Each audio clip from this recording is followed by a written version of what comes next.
different time zones. So thank you very much for joining. It's really a great honor and pleasure to have you with us. This is the sixth annual Thessaloniki Sustainability Summit, organized by our network SDSN Black Sea, under the auspices of the Department of Civil Engineering of the Aristotle University of Thessaloniki, and of course the collaboration with the World Academy of Art and Science. We are really very honored to have the Academy with us today. And we have, of course, the support of the Research Committee of the Aristotle University of Thessaloniki and the Water Supply Company of Thessaloniki. So this is an event we are hosting every year.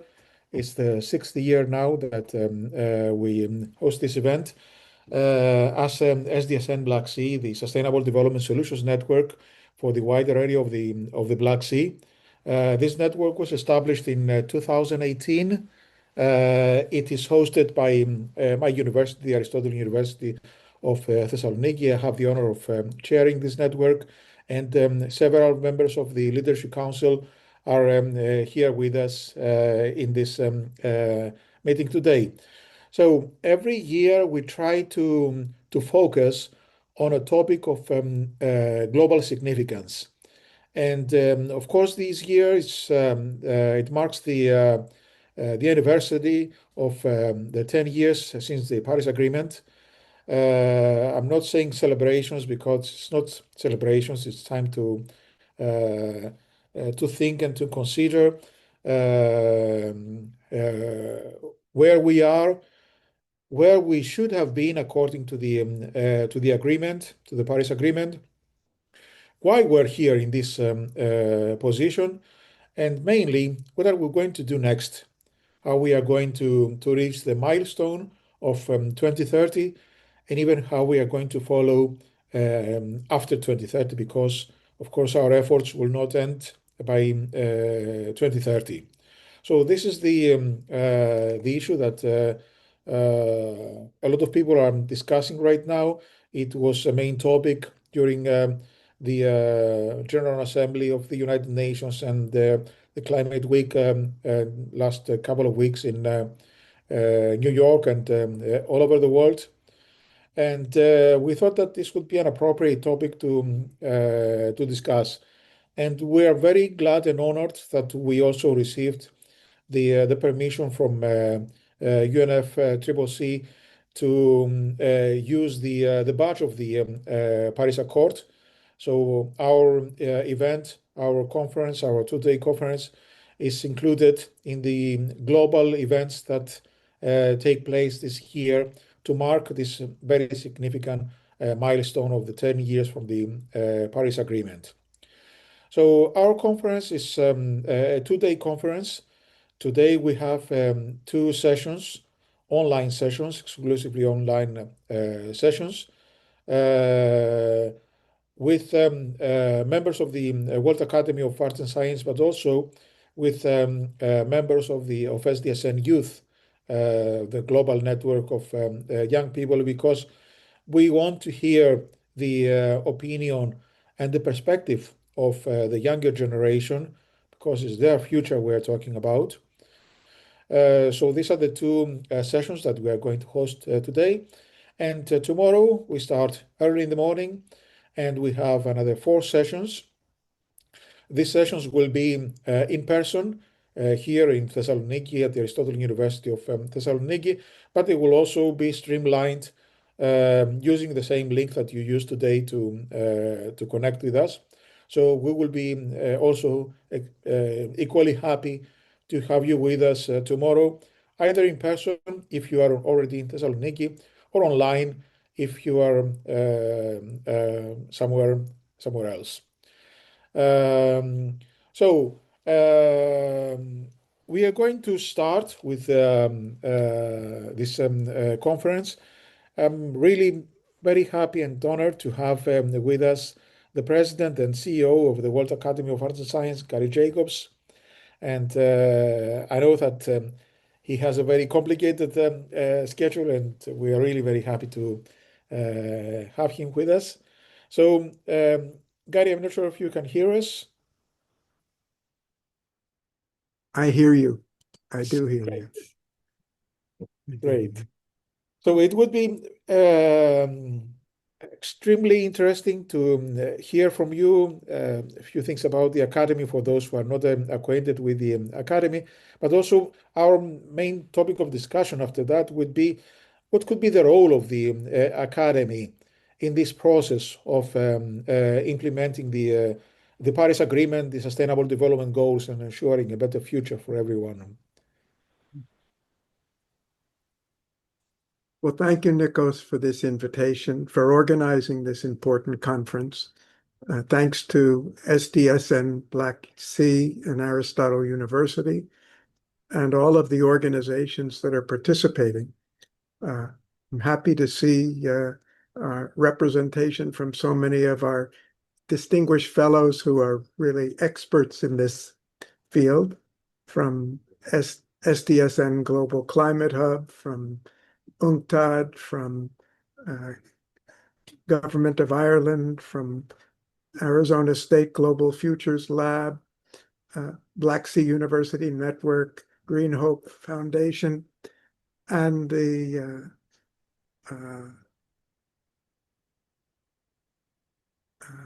Protect Our Planet.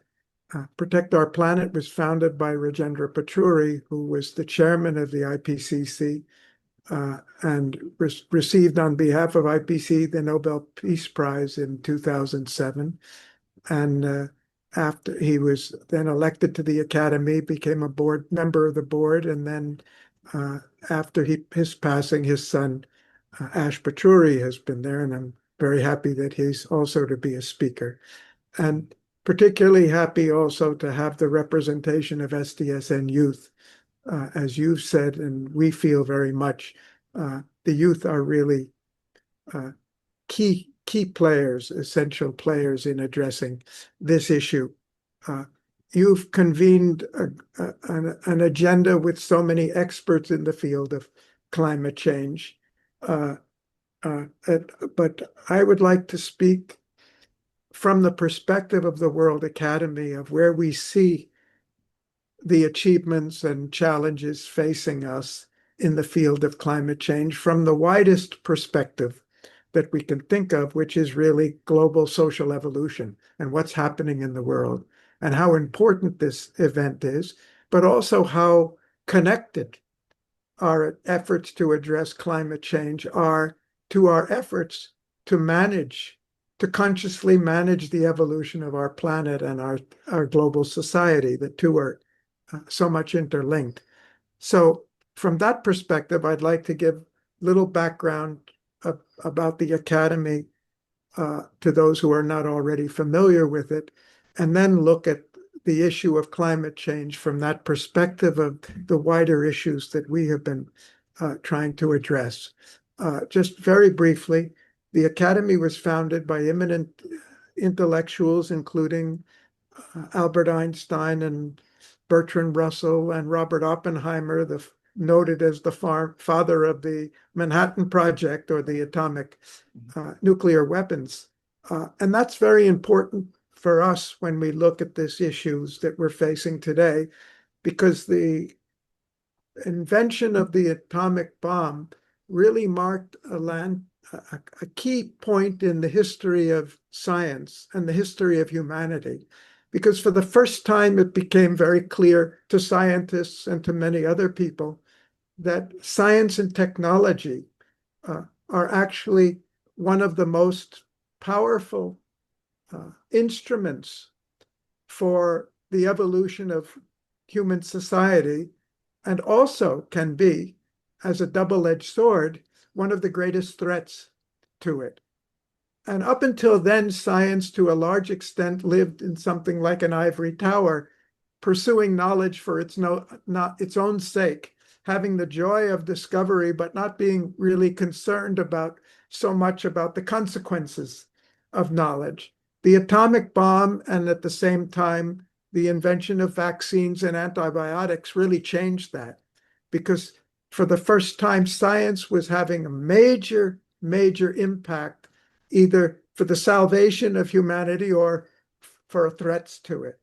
And that led in the 1950s to the nuclear arms race, the Cold War, and the increasing concern among scientists, leading scientists in the world, that science has to take responsibility for what we create. And this sounds more obvious today than it was at that time. It led to the Einstein-Russell Manifesto, concerned about the future of humanity, then a conference in 1955 in Washington, D.C. on science and human welfare, a very famous book on the science and human values, and that all led to the founding of the Academy in 1960. And through the time since then, WAAS has been working on looking at the social consequences and social contributions of science and technology to human welfare and the future of society. And certainly the issues that we're facing today with regard to the challenges of climate change and also the solutions to climate change are very much the result of this evolution of global society over the last 65 years or 80 years, depending on how you count, to understand how important and central science and technology is to the direction we're taking. But as we also learned way back in 45, science and technology doesn't determine these things by itself. The real power depends on the political will and direction of society and its institutions. And so science has a responsibility to work much more closely with the other major institutions in society, whether they're economic or political or social. And that's, in fact, leads us to where we came with the climate challenge, which became more and more apparent as technology and economy developed in the decades after that. 2015, when the climate treaty was established, was really a landmark moment in human history, not just for climate, but for humanity. That was also the year in which the Sustainable Development Goals were drawn up in the Agenda 2030. And it's a very important to understand and reflect on the mentality and significance of these events that happened at that time, because it was the first time in history that 193, 195 countries of the world came together and agreed on such an ambitious program for addressing the challenges facing humanity and dealing with the needs and aspirations of humanity. It was really unprecedented.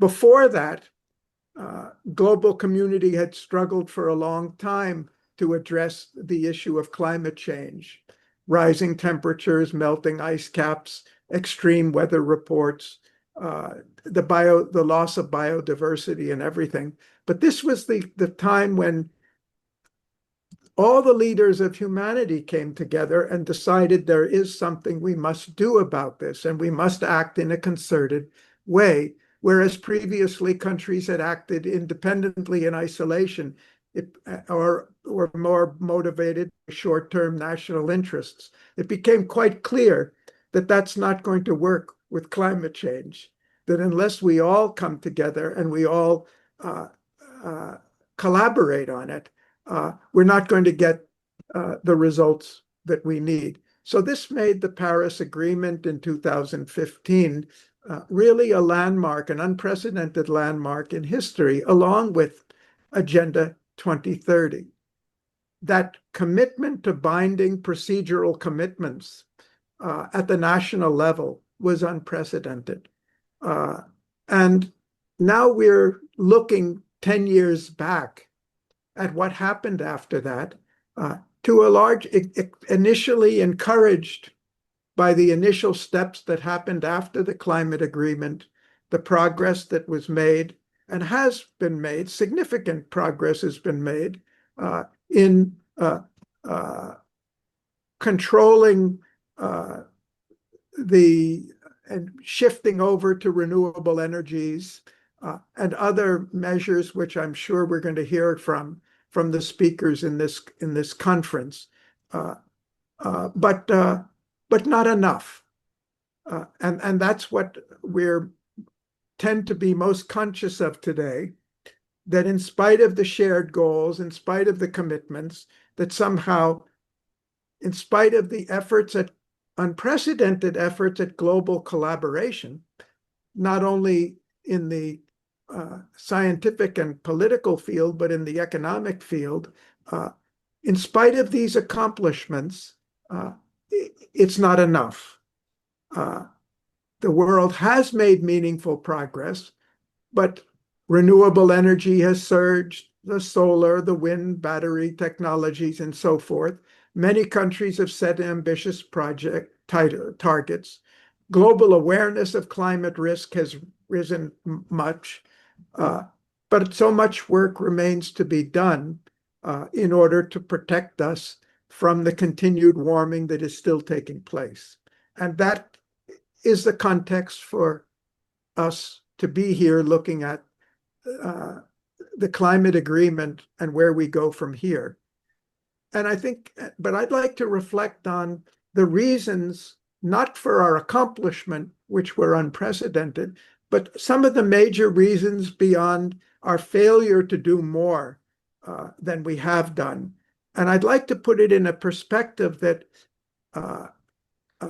as much as there's disappointment with what has taken place, I think it's really important to understand how unprecedented the achievements of the last 10 years are. And that's necessary for us if we're going to understand and have the conviction necessary to go ahead. When we look back on it, we understand that the leaders in the world, leaders, whether they're in governments or in economic areas or otherwise, did not fully understand the implications of the threat, the challenge we face, and even more so, did not understand what they were committing to in terms of global collaboration at this level, not just the policies of governments, but policies that would affect all the economies in the world, all the people in the world, all the societies in the world. We've never had a situation where we attempted to accelerate what I will call social transformation or social development so quickly so extensively over such an area. And we didn't have the organizational knowledge. We didn't have the organizational know-how. We didn't have the organizational infrastructure for this level of collaboration, much of which significantly has been developed. And we're going to be hearing from people who have been running the institutions who have done these unprecedented things over the next 10 years, as much as we may hear about their disappointments that we in the world couldn't do more. I think it's been an unprecedented effort, and it's true, it's not been enough, and it isn't enough, and we need to do much more. But it's important for us to take a stock and listen to all the reports we're going to hear of how significant and unprecedented were the efforts and the achievements, that so much could be done at such a massive level, which we have no other example to cite of this level of accomplishment. It's true not only among our political leaders and our institutions, it's also true that global society was not prepared for such an effort, was not educated and aware enough for such. And it's also true, and I think we all acknowledge, that there were vested interests in society, as there always are, and there are in every country, in every field, that looked at the efforts to address climate change as more of a threat than an opportunity or than a need, because they had founded their economies and their societies on a way of life which would have to change radically if we're to do this. So my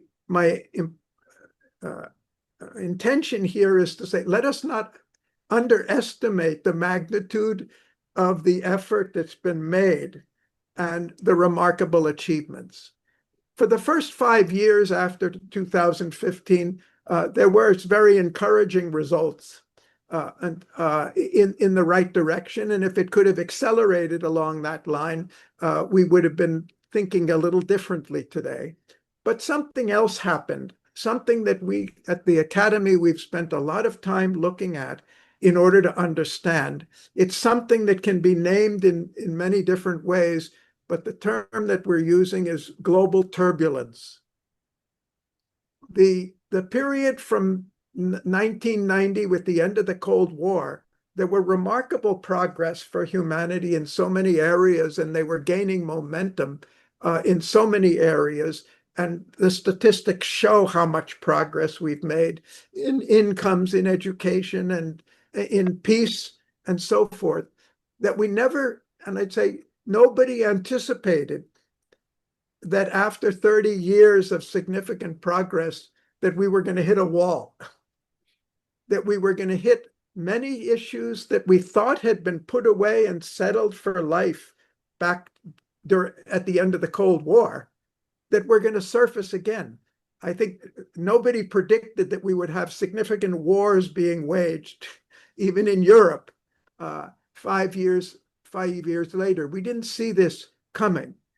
We didn't see, as an American, I'm speaking from India, but as an American, nobody in America predicted that we were going to see a movement away from the highest principles of democracy and freedom of speech, and a movement more of plutocracy and more of autocracy that was completely counter to the spirit and founding energies of the, and it's not only true in the US, it's spread to many other areas. We look back and try to understand what's happened and why this friction in terms of the breakdown of peace, the breakdown of the global economic system, which was forged and strengthened after the founding of the WTO, which brought unprecedented collaboration and prosperity as we reached out to really have a global economy for the first time, to the acceleration of technology and the generations which represent the SDSN are living in a world totally different than it was before 1995 with the birth of the internet. It's a different world, and they're a different generation, and a connected generation, and a generation more aware of the rest of the world than we ever were at an earlier stage. But we also reflect that although 193 or 195 countries signed on for this plan, for this commitment, we also realize that that doesn't mean that the political will was there to do everything that needed to be done. Because we had a history of the UN trying to raise the most important issues at multilateral forum and build a consensus among those that we will work together. But we also had a tradition of commitments not being made without bounding commitments, without ways to enforce them. So it was more legitimate at that time in 2015 to sign on and agree to that we'll do our best to things, but never expect we'd really be held accountable for it. And now it's not the multilateral system that's holding us accountable, it's nature. It's nature that's keeping score and saying this is not enough. And we can't, nature won't pardon us if we don't take this seriously. So what I'm trying to say briefly, and we've just had a 4-day conference on this topic in end of July, the whole of the world is somewhat destabilized politically, economically, socially, technologically by the rapid pace of social change. This is not what we saw coming, not what anybody predicted coming. It opens up unprecedented opportunities for us in areas like AI. It also opens up unprecedented challenges because it looks like we've got another genie we've got out of the box. We still have the atomic genie out there. And now we're not sure which way AI is going to go or how it's going to impact people. And certainly uncertainty for the youth of today as to how what the future will be for them. So I think that we've got key issues that need to be addressed to do better than we've done now. But I'm trying to put it in this global context that we've never faced a situation just like this. And we need a knowledge and we need a revision of our institutions in order to do it. In spite of unprecedented levels of cooperation, innovation, and determination, we see how much we're falling short of nature's requirement in this area and in many other areas where it's more the human requirement than nature's.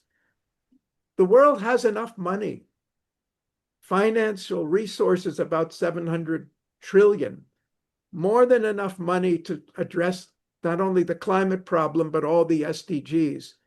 But we don't have the political will, and we don't have the economic principles and economic policies that are channeling that money in the areas that are needed, in the degree needed. But it's not beyond our capacity. It's a question of how do we build that social will, that political will. The world has the science and technology to solve all our problems, but we need to have the sense of urgency and the sense of commitment to fully harness this positively and not be dissipating our energies by putting it into military, higher record military spending and other things. So the challenges before us are many. How are we going to educate and inform our leaders to be in a situation which leaders have never been before? And how are we going to prepare the general public to have the commitment to demand of their leaders what is necessary for the future of all of us?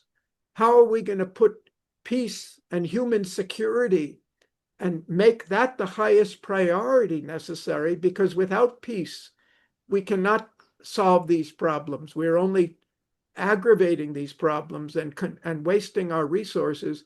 And without creating a sense of human security, the public is not able to focus on the really important things of the future because they feel so threatened now, whether I'm going to have jobs or what's going to happen to the economy next year or what's happening to prices.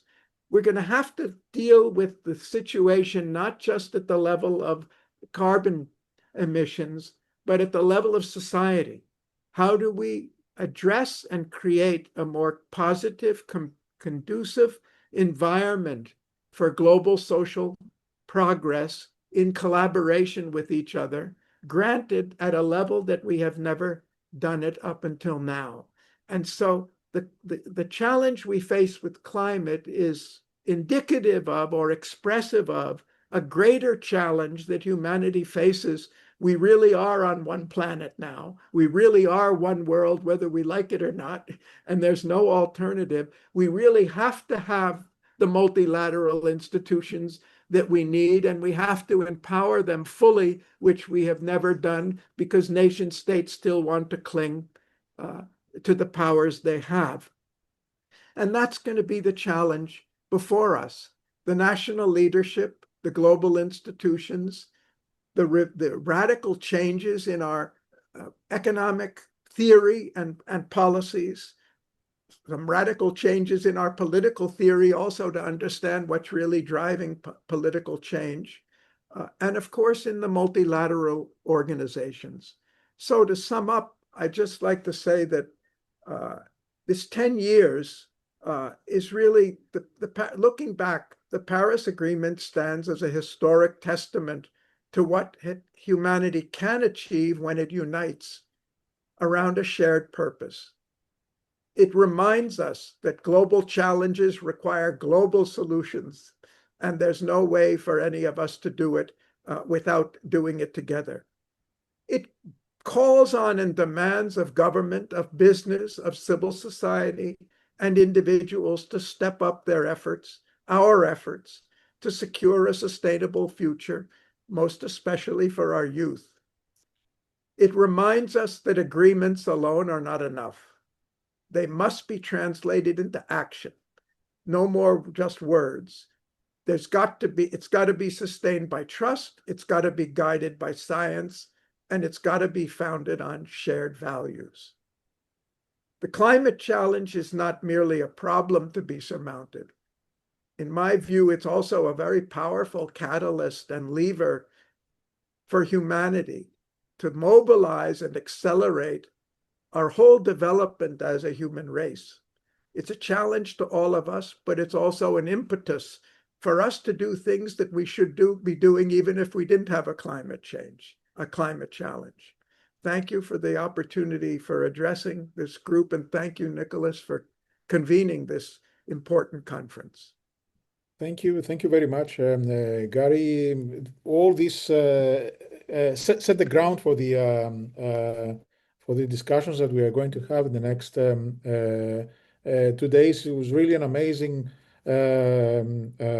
You set the whole situation exactly as it is. I agree with you that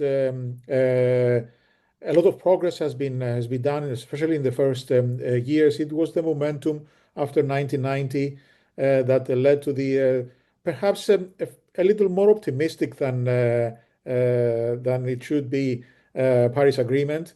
And in the first years, I agree, we had an impressive progress. Then something stopped us. Even COVID, I would like to add also the pandemic to all the obstacles that you already mentioned. It was again something that we couldn't predict, and we found ourselves unprepared to deal with a global situation like the COVID pandemic. And all this led to this turbulence that is definitely an obstacle. It sets us off track, completely off track in this process, in this effort to ensure a better planet. I mean, it's not the agreement, it's not the SDGs themselves. These are just the means to set the future and to ensure a better planet and to give everyone the opportunities that they need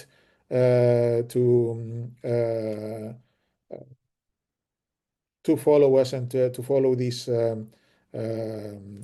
future that we want to secure for our people, and especially, as we mentioned several times, for the younger generations.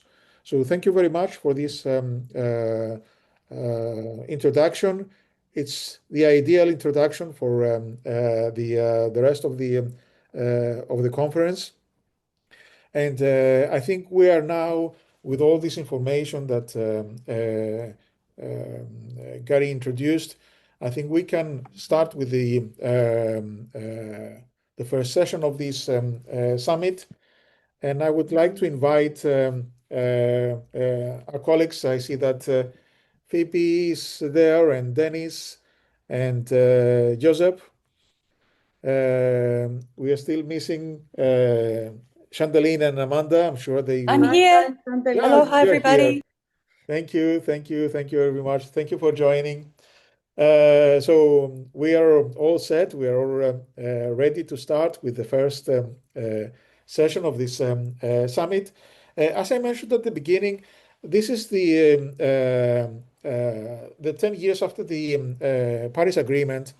Garry mentioned a lot of things about how we progressed and why we are here at this situation.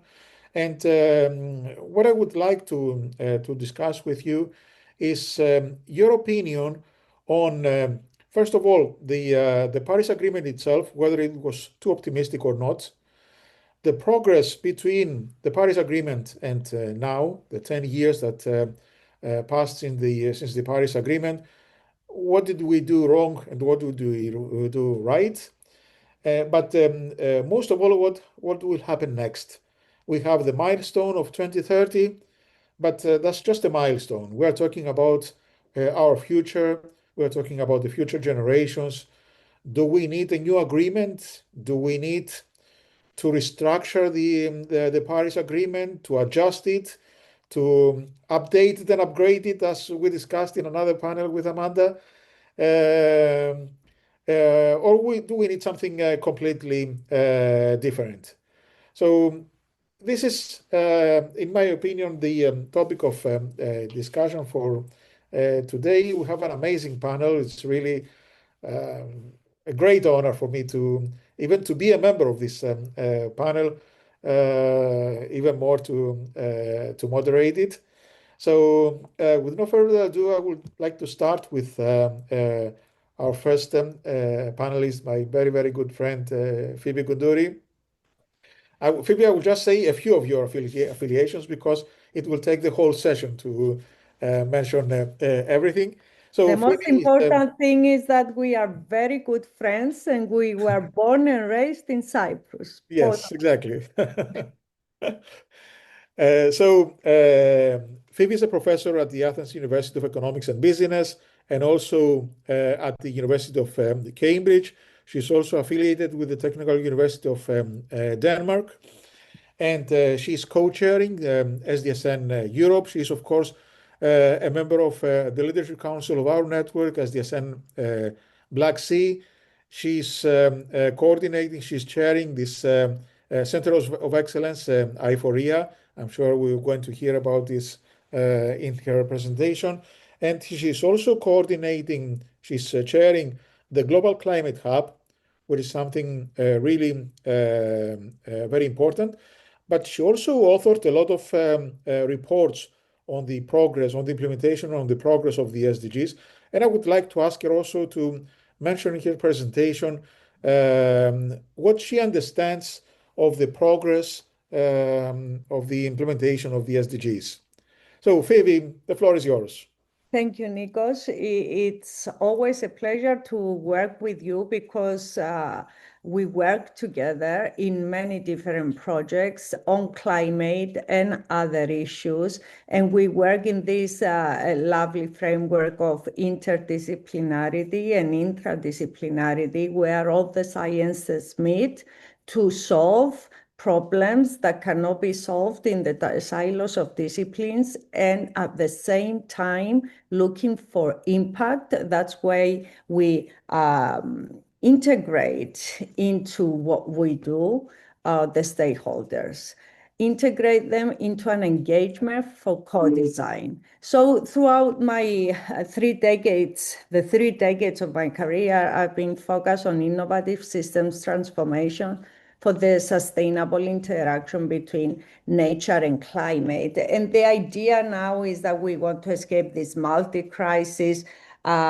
towards, and I won't go through the multi-crisis. Garry, the president of our academy, said it all. I will just say that in 2015, 193 states have agreed to implement a very science-based, complicated, integrated, holistic framework in order to get away from unsustainable development to a sustainable one.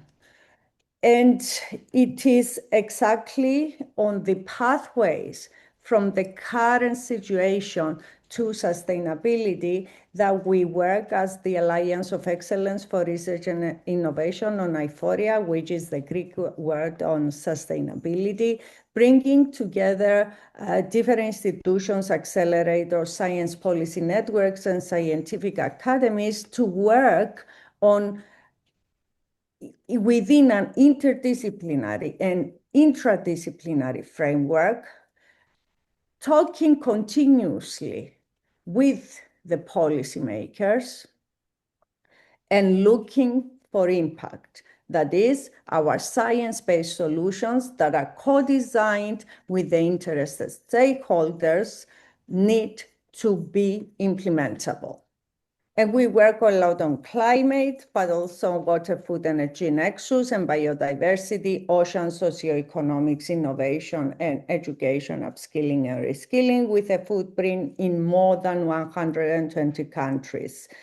And we are interested in the global fora, UN General Assembly, the climate weeks around the world, G20, G7, the COPs for climate, for biodiversity, and we work with many institutions that are in the multilateral world, but we are also interested in the local to global, global to local. This upscaling and downscaling is hugely significant to be consistent and to be constantly aimed for. Recently, I've been assigned by the General Secretary of the UN to lead the Global Sustainable Development Report.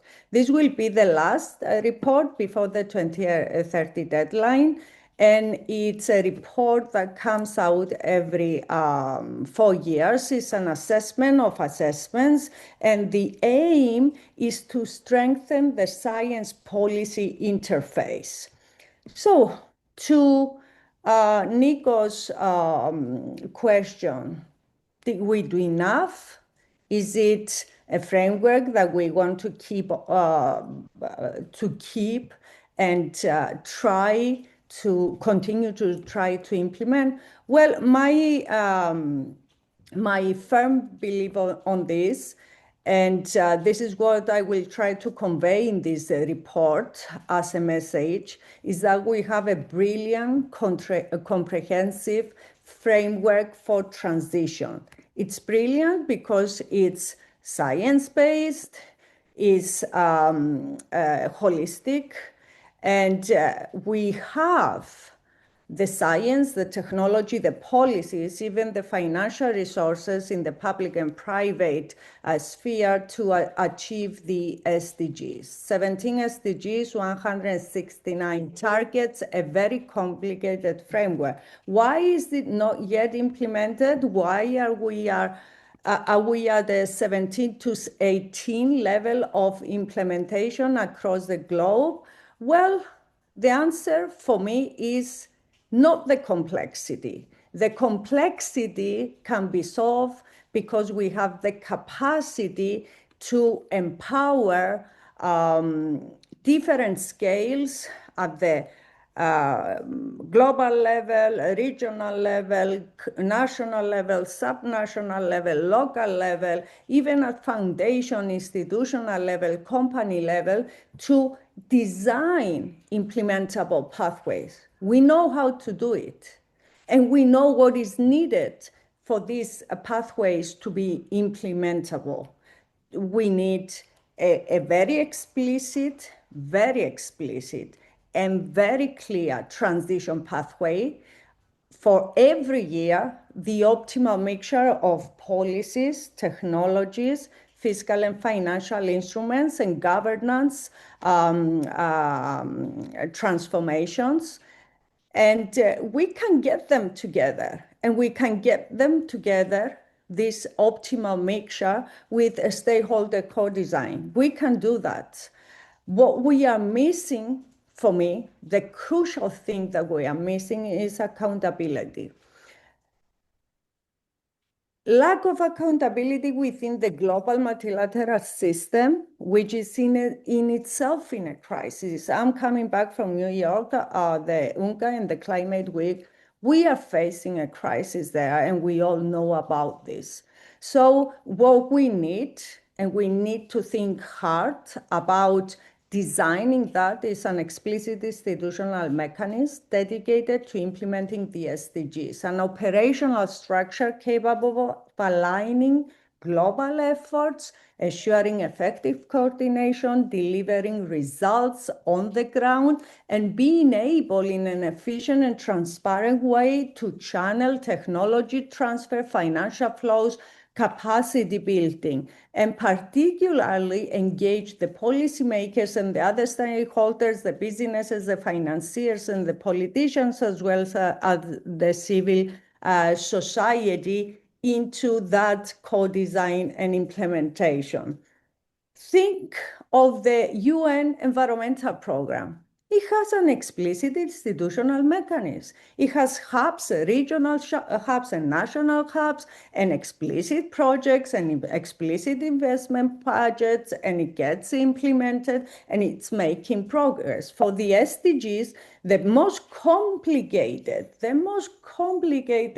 ever framework that we achieved in 2015 to agree upon 193 states have signed. There is no precedent of that anywhere in the history of mankind.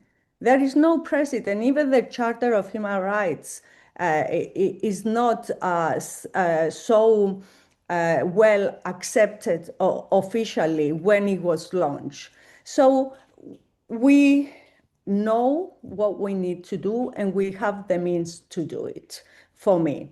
And it's also relevant for climate change. We know that for climate, we have set a target. We want to be 1.5 global average temperature increase compared to pre-industrial era. We know that we are slightly above that point, but hope is not lost. Hope is not lost because you can see the European example where 70% of energy is renewables with unprecedented cost savings in terms of the cost efficiency of the technologies that are available. It can be done, but we need to streamline efforts, and we need to make explicit the plans, the investment plans, the social plans, the transformation. Let me very quickly, I have another 4 minutes, go through the 3 steps that I think are important. First of all, you need to know where you are.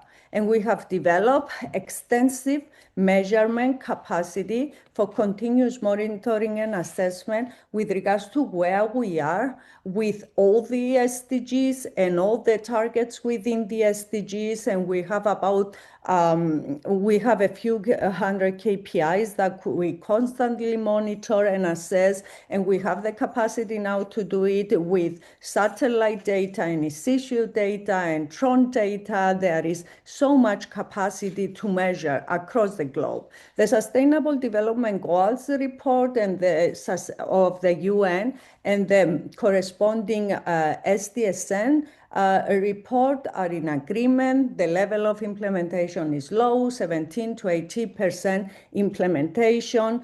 And we know that all of our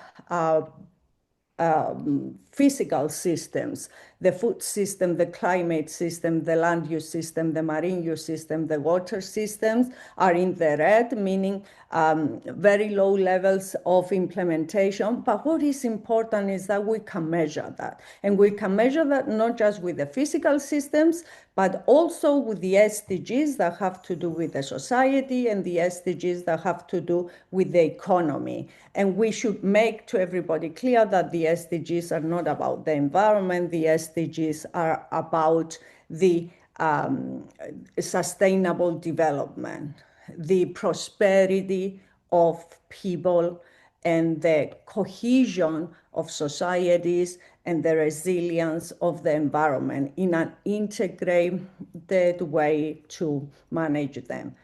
Once you know where you are, you need to design explicit transformation pathways for the implementation of the SDGs. They need to be science-based because it's a science framework, and science gives you clarity, but they also need to be co-designed by the relevant stakeholders that are going to implement this. And with regards to the co-design, once you measured where you are, and we know that we can measure that with some accuracy, enough accuracy, you need to be explicit to where you want to go, 2030, 2050, and beyond.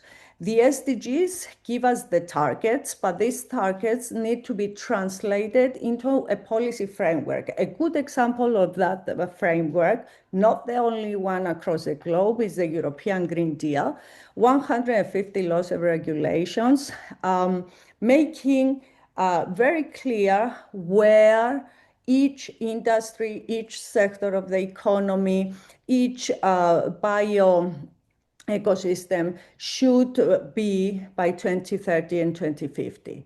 Once you have the policy framework, then you can design your economic systems, the transformations for each of the systems, informed by climate scenario. IPCC is perfectly capable of giving us very informed, very interesting scenario that we can simulate our pathways. And this is exactly what the SDSN Global Climate Hub does.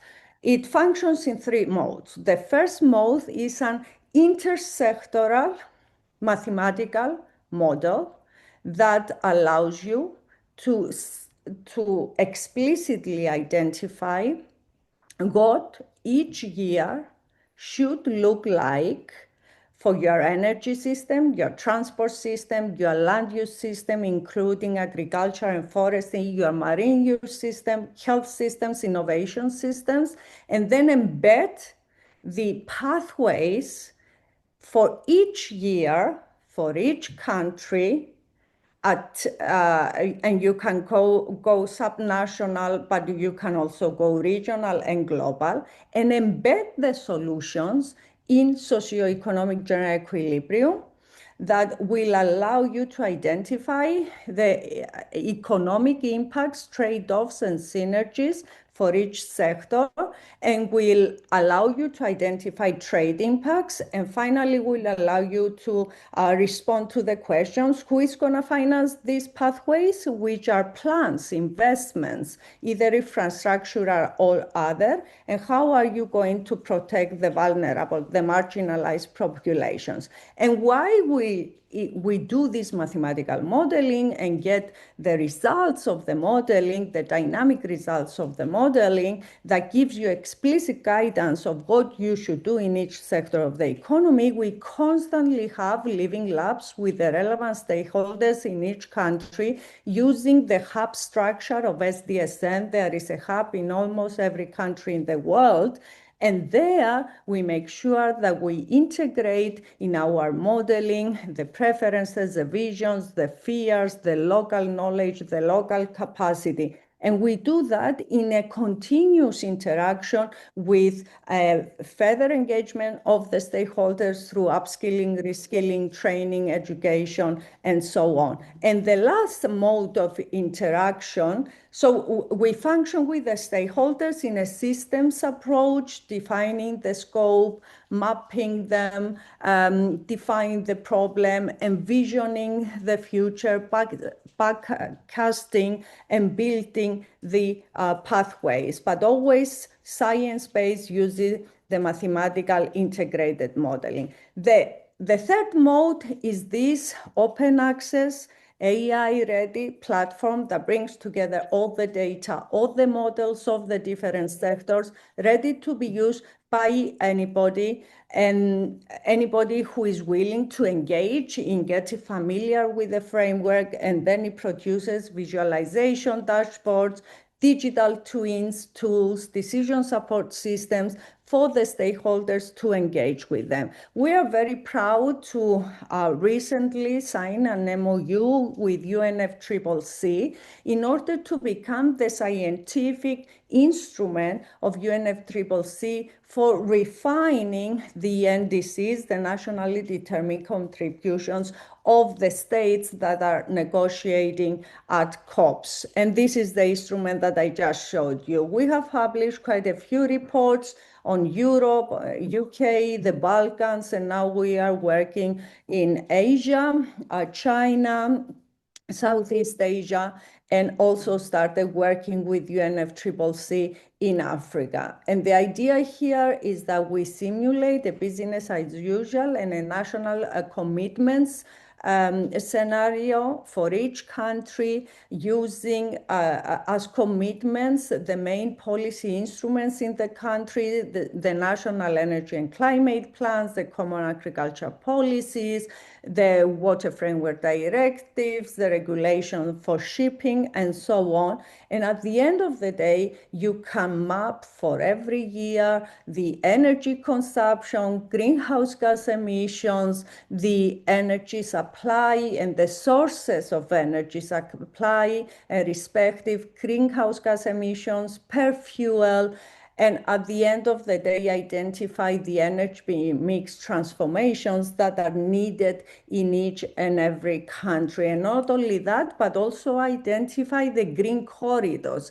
Given energy production and consumption in each country, what are the efficient energy trade corridors so that supplies are transferred to countries, not transfer, are sold to countries at the right price, in order to meet demands that cannot be met nationally. And in this energy system, we integrate food, biodiversity, land systems, using an extended version of Fable Calculator, which is a simulation tool for land use, agriculture, food systems, forestry, bioenergy, under climate, biodiversity, and food security targets. And again, here the results give you for every year land use changes that are needed, the related emissions, production costs, and farming employment. And in the energy sector and the land use sector, we also integrate water requirements tools, which shows you how you allocate water between the countries. We have a biofuel calculator for production. We have land requirements that integrate the needs for land space, for renewables, for agriculture, for biodiversity conservation. And at the same time, we work at local level for climate resilience instruments and interventions. And then the question of how you finance. How you finance, first step, you make sure that you have monetized the value of natural capital as you do with produce and human capital, integrating impact assessment models, create general equilibrium models that allow you, if you have the fiscal space, to create packages of measures to use the income from your climate policy and your biodiversity policies in order to support the vulnerable. And we can showcase that this can be done in countries with fiscal space, achieving to protect the vulnerable and at the same time increasing GDP and employment. If you don't have the fiscal space, then we need to engage in a serious conversation with restructuring global financial architecture, restructuring the high cost of the debt, converting the laws into short-term, into long-term, lower interest rate loans. And there are many instruments and many ideas deriving from the UN Conference of Financing for Development, and also ideas in the whole ecosystem of this space that can really streamline the 30 trillion of savings, annual savings of 30 trillion that are sitting in pension funds and in other savings accounts in order to be streamlined to interesting investment in the Global South. In order to do that, you need to de-risk the projects in the Global South and create the opportunity for interesting investments that will be financed across the world. And at the end of the day, we also share an easy-to-navigate Excel tool with 57 sources, 78 instruments, and 169 best practices. Final point for implementation, we need capacity building. Capacity building means I understand the problems, I engage in the process of co-design, and I have the skills in order to participate in the labor market of the transformative era. Unfortunately, there is jobs, skills, and occupations that are needed to implement the European Green Deal in Europe, in the European labor market, are missing. 85% of those skills that are needed are missing. The situation in the Global South is even worse. So we need serious capacity building, serious investment in skills and education, and we have developed an AI tool that allows you to identify these skills by incorporating any policy, law, regulation, agreement, or a combination of those into the AI tool, and then you get the list of most important skills for implementation, and we even connect those skills to education programs and upskilling, reskilling, and training programs that can be reached in open access form in order to get the education that we need. So let's co-design our future and let's save ourselves. Thank you. Thank you, Phoebe. You put a lot of information on the table. As always, I mean, the work that you and your team are doing is really amazing and multidimensional. So it was very difficult for me to interrupt you. I didn't want to interrupt you because I'm sure that everyone was wanted to hear more from your excellent work. So thank you for sharing everything with us. Maybe we will have the time at the end to return for a few questions, but we are going to proceed with our panelists. I would like to invite Chantal-Line Carpentier to share her thoughts. Chantal-Line is the head of the United Nations Conference on Trade and Development, and we know that trade and development are in a very fragile balance recently. She also coordinated major groups for the United Nations Department of Economics and Social Affairs, but she also participated in the negotiations for the SDGs. So maybe you can share with us some thoughts on what you had in mind back then and what are you seeing right now for these 10 years that separate us from the Paris Agreement. So Thank you, Nicholas. It's a pleasure to be with you. It's hard to follow Phoebe, of course, because she's covered pretty much everything. But let me try to look at it from a trade and development angle, because this is what we do at UNCTAD. Yeah, indeed, I think 2015 was a epic year for collaboration, collectivity, solidarity, and the spirit of can-do. And unfortunately, as you mentioned, we've kind of went the other way since then, but it doesn't mean we can't go back there. And so I'll just look at it from, and especially trade and climate, but also the interrelated goals, environmental goals, which with climate and inequality are actually regressing instead of progressing amongst the SDGs. So basically, as was mentioned, only 18% of the SDG targets are on track, and the environmental inequality are actually regressing. And it's mostly because we didn't apply the type of tools that the right policies, integrated policies and current policy that Phoebe mentioned, but also because of accelerating crisis, economic instability, and the dominant economic and financial model that actually maximize one dimension of the SDGs, economic, at the expense of the other two, environmental and health and social equity. So today I'd like to present then, based on our core mandate, an area that is less explored typically, though now it's on the front page of every journal, which is that trade angle. So basically what we do, I head the Trade, Environment, Climate Change and Sustainable Development branch here at UN Trade and Development. And funny enough, our mandate is to help developing countries take advantage of the globalized economy on a fair footing, and also have current national policies and international policies, and helping them do that through research, through technical cooperation, and also achieving consensus in intergovernmental negotiations. And interestingly, UNCTAD, during the peak of neoliberalism, where people were still hoping that convergence between developing countries would happen magically, we were considered the unorthodox agency within the UN that spoke against the neoliberal agenda.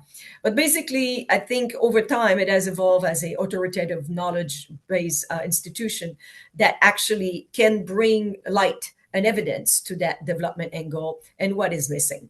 And so that is reflected in our new name. So if you're confused between UNCTAD and UN Trade and Development, because last year we changed name to UN Trade and Development to really emphasize that. And so our job is to work with government and other stakeholders to build green, blue, and circular economies and ensure trade is part of the solution of the triple planetary crisis. So I won't focus only on climate, because really these biodiversity and pollution are interlinked, as well as poverty. So here is the key. The one thing you want to remember from the presentation is that trade is a powerful lever for sustainable development. It's needed to reduce the cost of achieving the Paris Agreement and the other SDGs.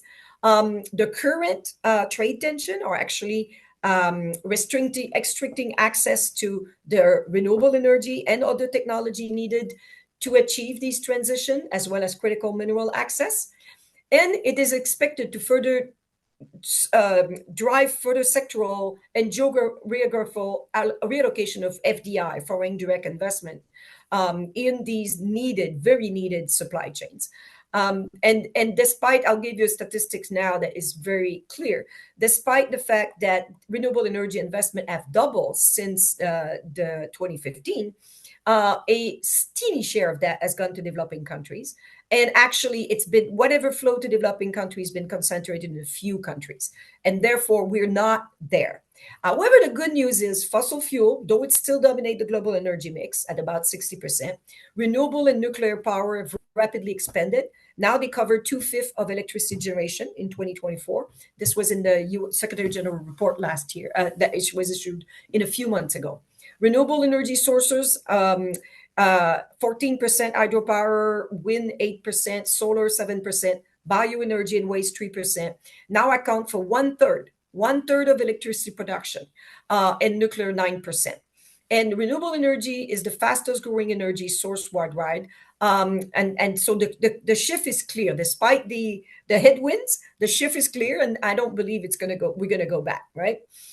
Because of the policies that have been put in place that are now slowly reversing and though it's not there yet, leveling the playing field of fossil fuel versus renewable energy and all of the other investment that are needed. And it's important because increasing low carbon and renewable energy integration in power grids and connecting emission intensive industries to these grids will improve the CO2 footprint of export.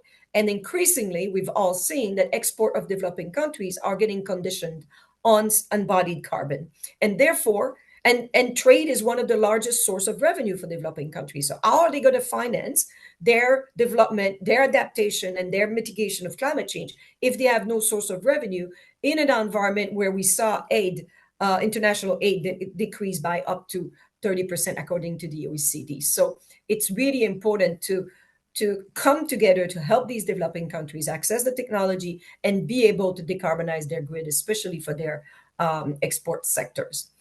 So, however, the majority of nationally determined contribution that have been submitted do not use trade measure to the extent they should, or investment measure.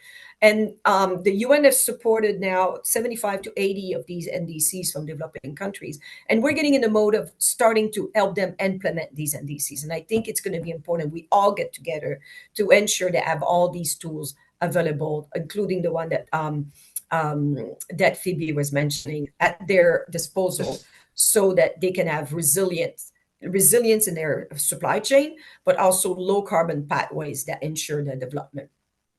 We've recently published a step-by-step guide to help developing countries leverage trade in implementation of their NDCs amidst this environment. And basically, it's pretty simple when you think about it. Bring the trade ministry to the table. Basically, look at your top 100 import, 100 export. What is it that you need to implement UNDCs? Do you have a high tariff on it? If you reduce that tariff, do you have another source of income to compensate for it? Is there a way that amongst the developing countries around you, could you each take a component of a supply chain and be able to develop that capacity nationally? Could you negotiate not alone, country by country, but regionally for access to this technology? Could you regionally produce this technology to have economies of scale, so you reduce the cost of having it? So this is one, we believe it's a great, it's something that was really missing to achieve them. In the meantime, we all know that the SDG 10 has also been regressing, so inequality is increasing. And it's impacting marginalized communities and developing countries the most. And therefore, we need to ensure that whatever we do, we have inclusive trade program that support initiatives, these integration of these marginalized community into the supply chain. And this is what we do with our sustainable manufacturing and environmental pollution program, where we empower entrepreneurs and give them small grants to continue their innovation on circular economy, on new source of energy, on, for instance, waste to energy technologies. And then we basically document how they're disadvantaged compared to the existing technologies, such as fossil fuel, and then basically bring that knowledge up and their voice to the intergovernmental negotiation on plastic, on climate, and on trade. So my message is we need to fix the trade. We don't need to ditch it. A lot of people have this issue about trade, and trade is a large source of pollution and climate, but it is also part of the solution, and we need to bring it to the table, because it will make cleaner technology cheaper and help us protect our ecosystem while developing sustainable livelihood for the people that need it the most. But these developing countries cannot do that on their own. We need to work together to do this, to have trade and investment trade regime. We have an opportunity to revise them now. Let's make sure that they're revised to be aligned with the SDGs and the climate. For instance, as we look at some of the NDCs, and actually some of the regional and bilateral trade agreement are counter to what is in these NDCs. It seems to me that's a good start, looking at these NDCs and saying, what is it that is impairing the implementation of these NDCs? So in closing, I think it's inspiring to witness the emergence of global clean energy economy that is creating millions of jobs and reducing emission at unprecedented scales. I think Phoebe mentioned it, but in solar panel was about 40% cheaper, and onshore wind more than 50% cheaper than fossil fuel in 2024. So now it's no longer a question of whether it's more costly or not. And therefore, we can all work on this. However, the gap for developing countries to invest in renewable energy is $2 trillion. So we need to fill that gap, and it's not going to come from aid. It's going to come from trade. It's going to come from investment. It's going to come from joint venture. It's going to come from partnership and cooperation. So I invite all of us to come together to work on these issues. And I invite all of you, and in case I don't come back, to join us on 20 to 22 October in Geneva, where we will have the 16th Ministerial Conference of UNCTAD 16, couldn't be more timely, to discuss these very themes and see how together we help developing countries help us achieve the Paris Agreement. So I'll stop here and look forward to further discussion. Thank you, Chantal-Line. You really clarified a lot of issues. I'm sure you made us all wiser about this the current situations. I totally agree that the shift to renewables is a necessity, and it creates a lot of jobs. It creates opportunities. It's a win-win situation. Of course, there are still some barriers. We have energy storage. The grid is also a great challenge, and but I think the opportunities and the benefits of extending this introduction of renewables to the energy grid, to the energy mix is really very important. So I think it's something that we need to pursue. So thank you for your insights. Thank you. We move now to Amanda Ellis. Amanda, do you have share rights?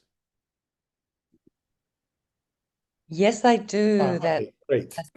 Thank So you. Amanda is a professor at the Arizona State University, senior director of strategic partnerships and networks, a lot of affiliations and activities, former UN ambassador, a lot of activities. I've been following your activities closely, Amanda, and really very excited about everything that you do. But as you point out here, I know that you worked a lot on gender equality, and we would love to hear from you about your efforts and your achievements on this.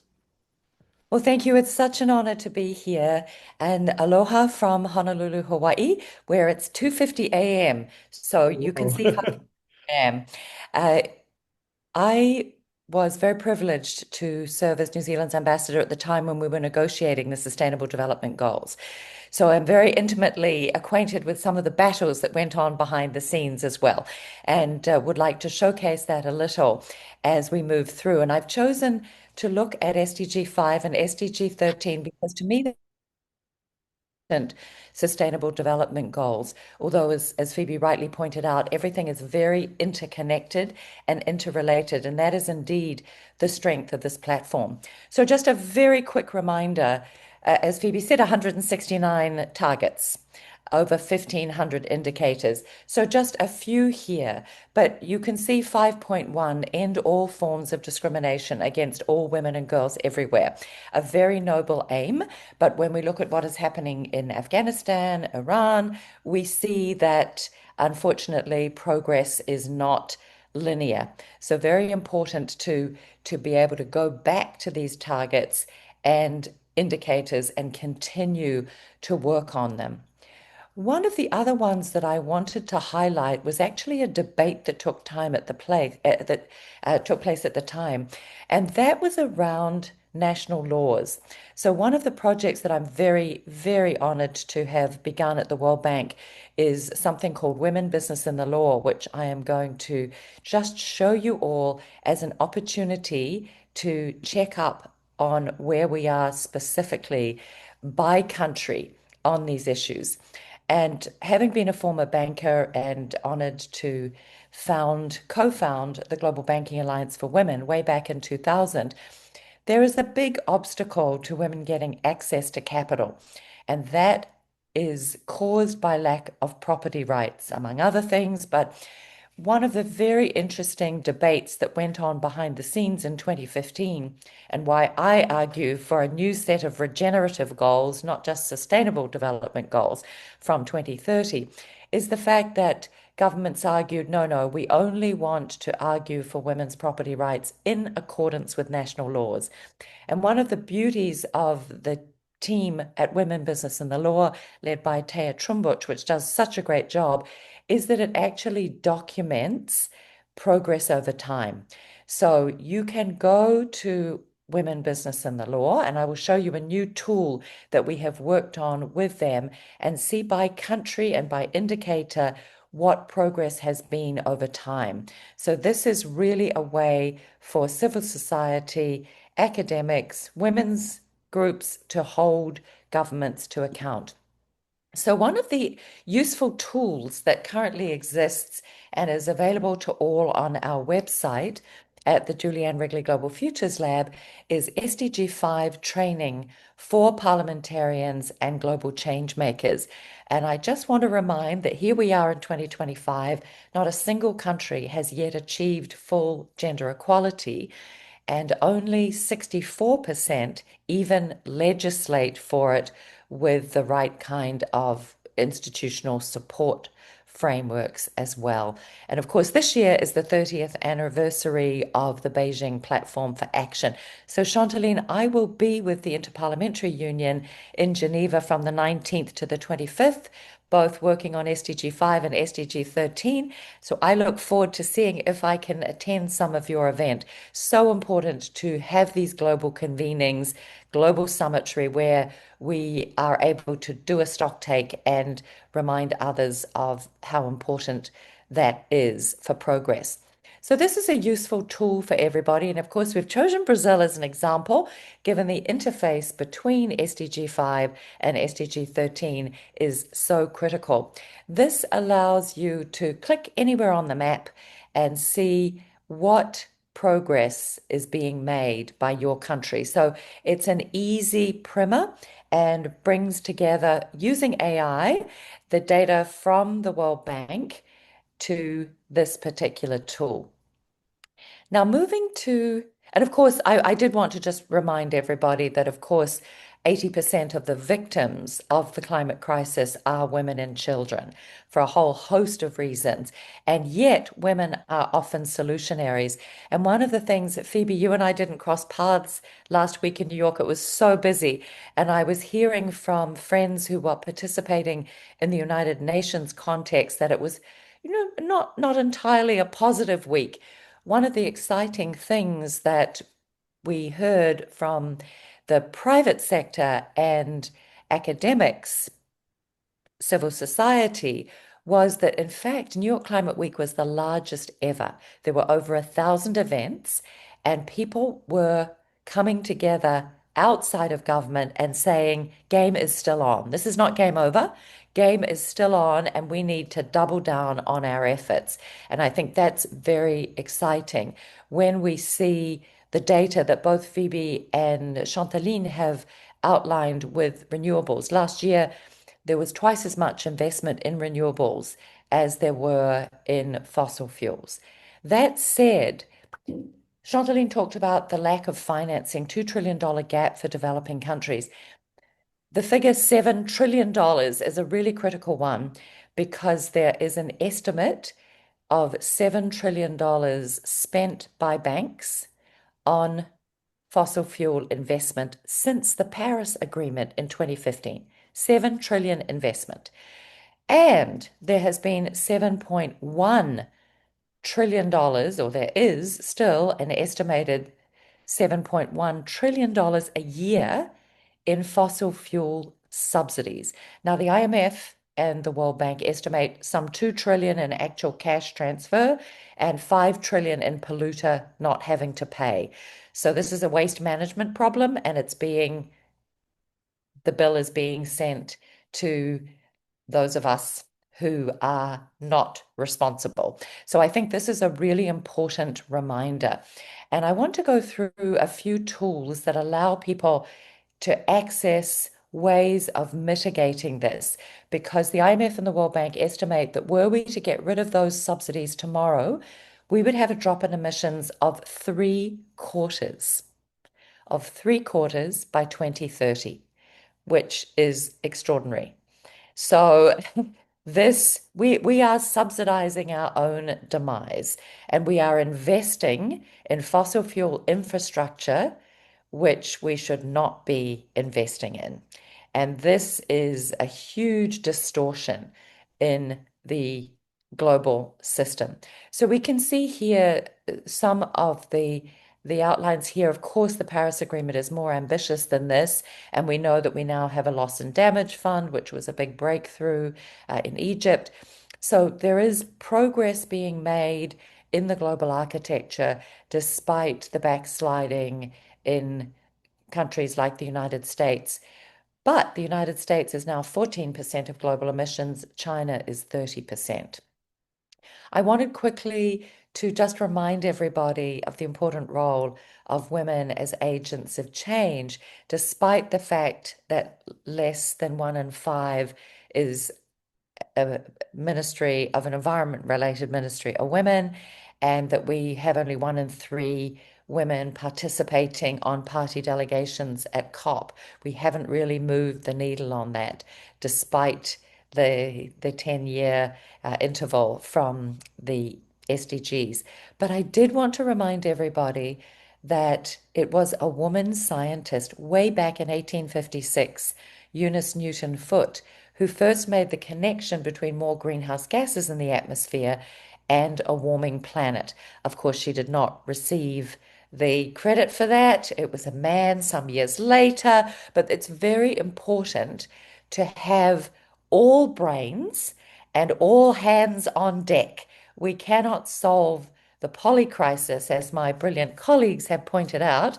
We cannot solve this triple planetary crisis without having the ability to have all brains at the table and all hands on deck. So I wanted to give just one example of a woman climate solutionary, Leah Lizarondo from the Philippines, who has created, she's obviated over 30 rocket trips of greenhouse gases to the moon and back, a lovely equivalent, through food recovery. And I think this multidisciplinary approach is a really critical one. So she looked at food poverty in the US and said, wow, 1 in 6 people post-COVID is food poor in the US. And yet 40% of food is going to waste. It's going to landfills, creating methane, which has now an 84 times higher impact in the short term in the next 20 years in these 2 decisive decades for us. And so she has been able to work very practically with restaurants, with hotels, with grocery stores, and take food that would otherwise just go to landfill to participating non-government organizations and civil society organizations, and make that connection to groups that need the money to feed the homeless. So a win-win solution. And it's this kind of creative thinking that we're seeing with women who still have less than 2/3 of the same rights as men. Now, Phoebe did a wonderful job outlining a whole range of tools, and I wanted to just give you this little platform of tools from scientists and universities and civil society organizations. So number 1, Climate Trace, tracking real-time atmospheric climate emissions, now has over 600 million individual data points. So a wonderful consortium, which we're proud to be part of. And this work, largely funded by Al Gore and his team, this work allows us all to go in and use a computer, because you won't be able to get the full benefit on your phone. You can go in and find out what is the biggest source of emissions in your hometown. We recently did this in my hometown in Dunedin, New Zealand. We found that food waste in landfill was the biggest culprit, and now the city council has provided not only trash cans and recycling cans, but food scrap cans, and every week that's collected from the population, and that is now being turned into composting, which can be used by our farmers. So some very practical solutions at the local level. And Phoebe, I loved your point about local to global and global to local. It's absolutely got to be integrated.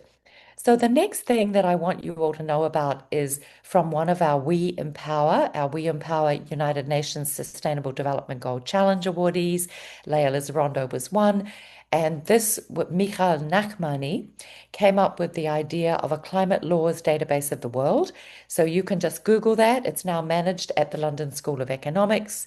And you can find out by country or by topic what comparable laws are. So search deforestation, search renewable energy, or search by country to compare. And this is a wonderful tool to help legislators be able to figure out what kind of enabling legislation can we put in place. Third, Dan Esty has done some wonderful work with the World Trade Organization. And recently there was a big win. Fisheries subsidies are no longer allowed. We know that subsidies for fisheries, for agriculture, and for, as we've discussed, for fossil fuels are really distorting. So the Vila Declaration that Denis and others have come up with is really a very helpful tool. And so please spread that to your parliamentarians and lobby to make sure that we can get rid of these distorting subsidies and have only green subsidies. So I will just give one last example, and that is the Blue Planet Alliance, which is funded by Henk Rogers of Tetris fame. And if any of you watching know that your country is already or prepared to commit to 100% renewable energy and would like to send a fully funded delegation of 4 to Hawaii to learn how Hawaii has gone from 5% renewable in 2015 to 40% renewable in 2025 and is now saving $2 billion a year in imported costs of gas, coal, and oil. Please let me know, message me in the chat or let Nico know, and we would look forward to welcoming your country. And I'm excited, Denis, that it looks as though we may be able to persuade Ireland to come in May. So we're looking forward to working with you on that. And then finally, the work with the Inter-Parliamentary Union, 10 actions for stronger national climate commitments. And we're looking forward to working with the IPU in October. And many thanks to many of you for this new guide, which will be coming out. Phoebe and Denis, thank you for being reviewers. Chantal-Line, thank you for writing. And this is a partnership with the World Academy of Art and Science from the House of Lords and the University of Exeter Parliamentarians Guide in the UK. We are building on that and now coming out to launch formally at COP with a Parliamentarians Global Guide to Climate Change and Climate Solutions. And very excited that there is a Youth Forward, which was co-created through many intergenerational workshops, including one hosted by the UK Climate Minister, but many groups from the Global South as well. And we will be building on this for COP31. So look forward to engagement with all of you for that. Thank you so much. Thank you, Amanda. This is really amazing work, amazing information, very interesting information. It's really very disturbing to see how bad we perform on progressing with gender equality. I mean, it's really it's inexplicable. It's irrational. It's something that is really very disturbing. And while you were speaking, I just realized that we have a perfect gender equality in this panel. So, Nico, you are so gender sensitive that you do it automatically. And I just realized that it wasn't intentional, but I just realized that. Anyway, thank you very much, Amanda, and thank you for staying up so late or waking up so early. I'm not sure which is which. I understand it's 3 a.m. in Hawaii right now. We were watching your clock on your presentation. So thank you. It's really an honor for us to have you with us. And just to let you know, there was some questions in the chat. For those of you who shared the presentation, if you would like us to share with the participants, we have a list of people who registered, and we can send them the presentation or a version you think that is suitable. So if you would like us to do that, just share with us the presentations. We will forward to the participants. And of course, for those who chose not to share a presentation, again, you can share some links that you think might provide interesting information for your work that will be very important as well. So our next panelist is Denis Naughten. former Minister for Climate Action and Environment of the Republic of Ireland, former chair of Science and Technology Working Group, Inter-Parliamentary Union. Denis, I know you're very active on climate action, and I heard I had the privilege of listening to you in other occasions as well, and I would like to hear from you your opinion on these 10 years, on this progress or non-progress we had during this time period, but also what can we do after this? I mean, what's our future? What's the pathway that we need to follow? So please share with us your thoughts. Thanks, Nikos, and thank you for giving me the invitation to participate today. And I suppose, look, we're 10 years on from Paris now, and look, we've plenty of roadmaps. At the United Nations, we've set the destination, we've set the milestones and the timelines, and none more ambitious than the Sustainable Development Goals. But the reality is that roadmaps won't move wheels. And at some point, we have to turn the engine and actually start driving. And I think our task today is very clear to reflect on the progress to date, and that has been addressed by the previous speakers.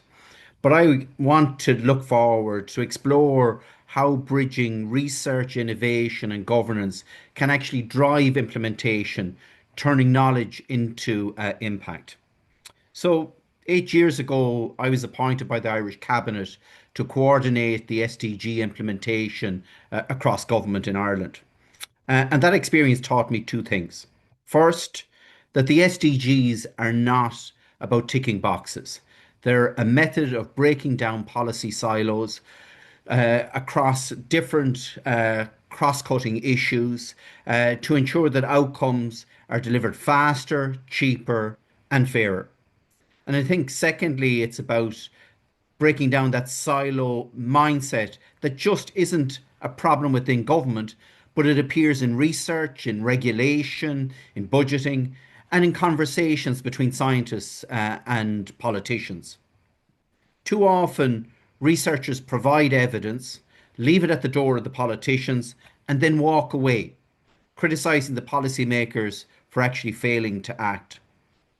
Today, I want to talk about building bridges. So research evidence lands where it counts, in policy, in budgets, and in people's lives. I think to do this, we need to look at three things. Firstly, we need to bridge the gap, design research for policy uptake. We all know, as Nature put it, we're facing wicked problems: climate change, energy insecurity, artificial intelligence, neuroscience, the green digital transition, to name just a few.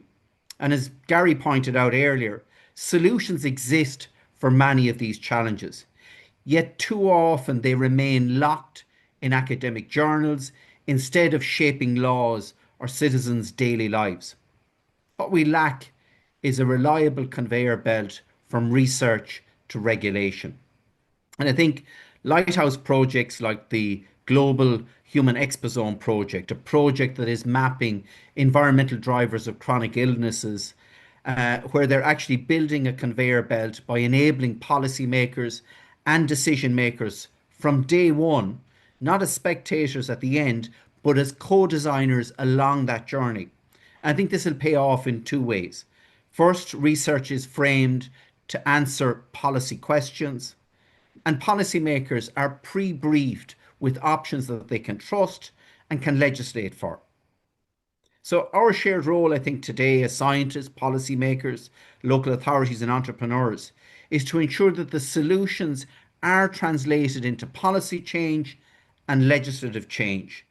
And they are the levers that can truly move societies. Secondly, I think we need to keep it real, deliver visible benefits while we lock in long-term change. Citizens don't live in theories or in resolutions. They care about results. And here we've fallen short. We pledged 1.5 degrees Celsius in Paris, and yet emissions continue to rise. We declared universal energy access, and yet 675 million people still lack electricity. We celebrated digital health breakthroughs, and yet inequality widened where the systems weren't ready. That credibility gap opens when aspiration outruns implementation. I think the World Academy of Art and Sciences Human Security Lens helps to ground solutions in reality by placing the individual, their family, and their community at the centre of problem solving. The anecdote to that credibility gap is practical wins that people can feel, like lower energy bills and cleaner air, local renewables and energy efficiency that cut household costs this year, meeting Sustainable Development Goals 7, 11 and 13.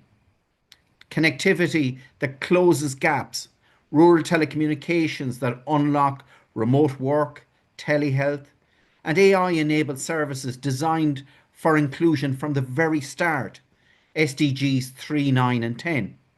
And resilience that protects lives, flood defences, nature-based solutions, heat action plans co-created with communities, SDGs 11, 13 and 15. But pace also matters. Not all climate actions pay off on the same timeline. Cutting short-lived climate pollutants like methane and black carbon delivered rapid gains in terms of health, food and climate. Pair those near-term wins with long-term structural cuts to CO2 to build political momentum and planetary impact. And thirdly, we need to empower others to build the skills and platforms that make evidence routine in decision making. The next decade will be won not by declarations, but, as others have pointed out, by capacity building. For scientists, equipping them to communicate for policy use, not just peer review. For parliamentarians, building confidence to interrogate government with evidence-informed questions. And for governments themselves, unlocking the publicly funded reservoir of solutions by ensuring timely access and uptake. And that's my focus, helping governments and innovators to co-create agendas so good ideas cut through political noise and land in law. But it's also about equity. The right to knowledge, science and solutions must not depend on where you live or your level of education. If we devise innovative climate solutions in Europe, they must also be accessible in Africa and Asia. And that requires global cooperation, financing and political will. And as Garry and Catan's paper, the link that was circulated earlier, calls out, unlocking just a fraction of the $653 trillion in global wealth and deploying it to the right solutions can ensure implementation at scale. So in conclusion, 10 years after Paris, we don't need more maps. We need more mileage. Implementation will happen where science can actually meet with politics. Do that, and science won't just speak, it will be heard, written into law, funded in budgets, and felt in people's daily lives. That is how we can keep the faith with Paris, deliver on the SDGs, and offer the next generation not only promises, but real progress. Thank you. Thank you, Denis. That was really inspiring. Amongst all these interesting and very to the point things that you mentioned, I'm keeping two words: building bridges and implementation. I think we need to stop working in silos. We need to connect. We need to cooperate, and this is what we are doing even here. And we need to implement.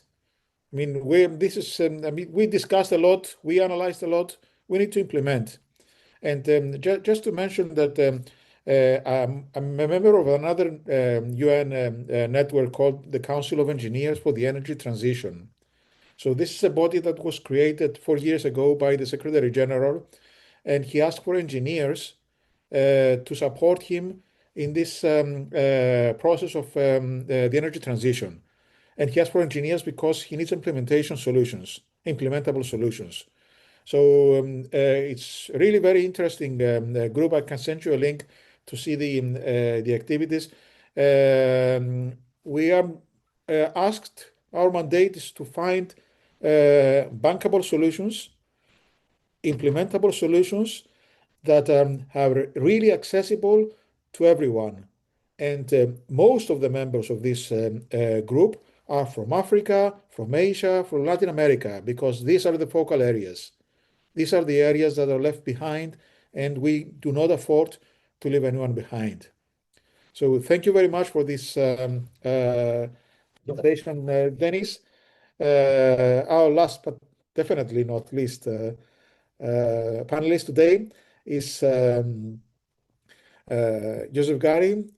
Josep is head of climate, forests, and land at the UN Development Agency. When the Paris Agreement was negotiated, he was based in Africa and served as a UN advisor to the African diplomatic group for climate affairs. So can you give us an insight, Josep, of how especially this aspect of the SDGs was introduced, if it was introduced? I mean, the perspective of the developing countries, which are always the greatest challenge for the implementation of the SDGs, because we see in Scandinavian countries, for example, are always performing at their best, but in order to face climate change, we need to see things in a different perspective, in a global scale, and especially take into consideration areas of the globe that are less privileged. So, Josep, what's your perspective on all this? Thank you very much, Nikos, for having invited me, and greetings to all the other panelists, and great to have Garry, the president of the Academy, with us today. Yes, that's a very good point. And I think my first point I want to make is that the Paris Agreement is probably going to be the most existential and fundamental treaty of this century. It is certainly the treaty that is going to structure all the societal and economic changes in our planet this century. Despite we live now in moments in which it seems that implemented this treaty is slowing down in dangerous ways, but it's a treaty that points far away. It was very interesting how Garry mentioned at the beginning of this session the importance of what was built in 1945 after the Second World War, and how this, to some extent, has gone through a lot of turbulence in the past 80 years, but still it provided a direction of travel. And I think the Paris Agreement for this century is going to provide a direction of travel of international relations. What is very interesting about the Paris Agreement is that it addresses possibly the most existential problem that humanity faces next to peace, because of the complexities of the problem that climate change unveils. And what is interesting in the Paris Agreement is that it has a number of features that make it a very different instrument than the international instruments or treaties in the past in terms of development. It's a universal, it's appealing to all nations having an implication and a role. It requires policy commitments. It doesn't have a sort of enforcing mechanism. But anyway, the 21st century, as we see now, is not a time of enforcement. It's very difficult, but it's based on a very active society in which civil society, academia, journalists, and the ordinary citizens have a role in accompanying and following and enforcing somehow the Paris Agreement. What the Paris Agreement tries to do while addressing climate change is it basically puts in front of us two major questions. I mean, if any society wants to address climate change, it needs to do two important things. One, it needs to change the way it manages the land in a very different way, and it needs to change how energy is procured and used. And of course, when you touch territory and you touch energy in any society, you are changing the profile of any society, because these are two building blocks of every society across the planet. So this is a very interesting element of the Paris Agreement, that trying to implement the Paris Agreement as imperfectly as one can, and using all the entry points as possible. Chantal mentioned before, are you talking to climate, to the trade ministers? Every entry point is very important. Actually, the Paris Agreement is not about environmental ministries. It's about sustainable territories, and it's about the energy transition. And these two things are extremely difficult to reform because they touch everything. But once they are reformed, they are going to provide a massive change in sustainability. In the moment you are dealing with sustainable land management, and I will mention a bit what this entails, and in the moment you are able to drive sustainable energy in any society, you are systematically touching a lot of the SDGs in an integrated manner. Of course, you have other elements in the Paris Agreement that are also very important, like adaptation, because climate change is happening anyway. The challenge now is to see what is the scale of magnitude of climate change, but adaptation is critical. And at the same time, a just transition is a critical term to ensure that on all these changes, we actually bring equality and equity along the road. At the same time that this treaty is very important, and we need to keep on working on it, even if we are living in shadow times, because at some point we are going to have to get out of the shadow times, and the compass we are going to have is going to be the Paris Agreement and a number of other things. But the Paris Agreement is going to be one of the strongest compass that humanity will have for the coming decades. But at the same time, the Paris Agreement is not a treaty to address or to build a sustainable planet. It's a treaty that is talking about the local economies. And this is very important to mention, especially in this era in which economic topics are back in the center of the agenda. Everybody's talking about salary. Everybody's talking about inflation. Everybody is talking about inequalities, about the cost of life, about access to energy, access to food. Those are, we could say, traditional economic topics. Actually, they are not traditional, they are mainstream. This are concerns for humanity in the decades and centuries to come. But they are back in the agenda. And actually, a lot of the populist turbulence that we have in the public discourses internationally are actually using these economic concerns to try to derail the agendas. But the point here I want to make is that it's very important that through research, through dialogue, through policy work, we continue making the case that the Paris Agreement is economic development. By implementing the pathways for the Paris Agreement, we are building the economies of the future. And this is very important because when you want to deal with, like, for instance, this year, all the countries are submitting their new climate pledges, what is called the NDCs in the usual UN acronym sort of dynamic. The NDCs are not more than the climate pledges that every country has to submit every 5 years. What is very interesting of those climate pledges is that any country that wants to deal with the climate agenda, they are going to have to deal with land management. They are going to have to think about economic resilience. Those are frontiers of local development. How countries, for instance, manage their land is as important for the global sustainability as for the local economies. Because in the same land, you have the forests that provide carbon and water services. The land is the one that sustains farming and food security. The land is where millions of people earn a livelihood and have their lives based. Land is where biodiversity, most of the world biodiversity is based. And land, let's not forget, and Chantal can provide us details here, is the primary source of the global trade of goods. Like most of the global trade is coming from commodities that rely heavily in land.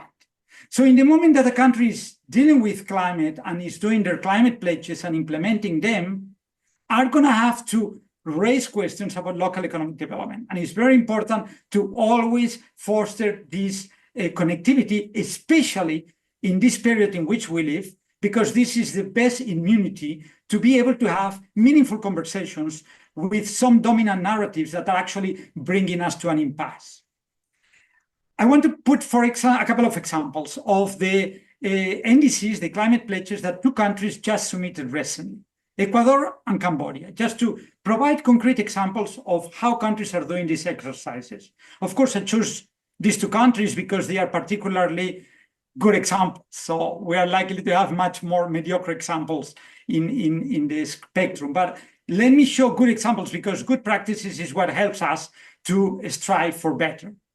What Ecuador has done, Ecuador in the climate pledges have incorporated the work on the past years in which the government has put together the ministers of agriculture, environment, and trade to rethink about how to do agriculture and how to set common regulations for the farming sector to ensure that the farming sector is not deforesting, so the country can show its climate and forest and biodiversity compliance, but bringing companies to purchase under those common regulations. Bringing the banking system to create green credit lines under those regulations. Creating spaces for the philanthropies to invest in communities that are working with, for instance, deforestation-free, digitally traceable cocoa and coffee. So there is a big opportunity to connect the climate plans with the economic and trade agenda with financial mechanisms. And how to connect all that? Well, that's the magic of development change. But this is where one is to work, to be in the policy dialogues and to drive the investments and existing programs in those conversations. And actually, for instance, in the case of coffee, the deforestation-free coffee that Ecuador now is able to sell using their national land and forest monitoring system and a program we had called Pro-Amazonia, we gave capacities, for instance, to farmers to use digital tools through their smartphones so they can map where their plot is, where their water is, where their forest is. So this is combined with the national satellite data, and this is the basis for the national certification. So those farmers that participate in the national certification are now able to sell their coffee through international trade flows, like companies like Lavazza are purchasing it, and they get at 30% premium prices. So there are opportunities of connecting in a win-win situation the climate pledges with the local economy. These are not contradictory agendas. On the contrary, there are synergetic agendas, and the most we build them, the most we are building what is going to be the genuine economy of the future.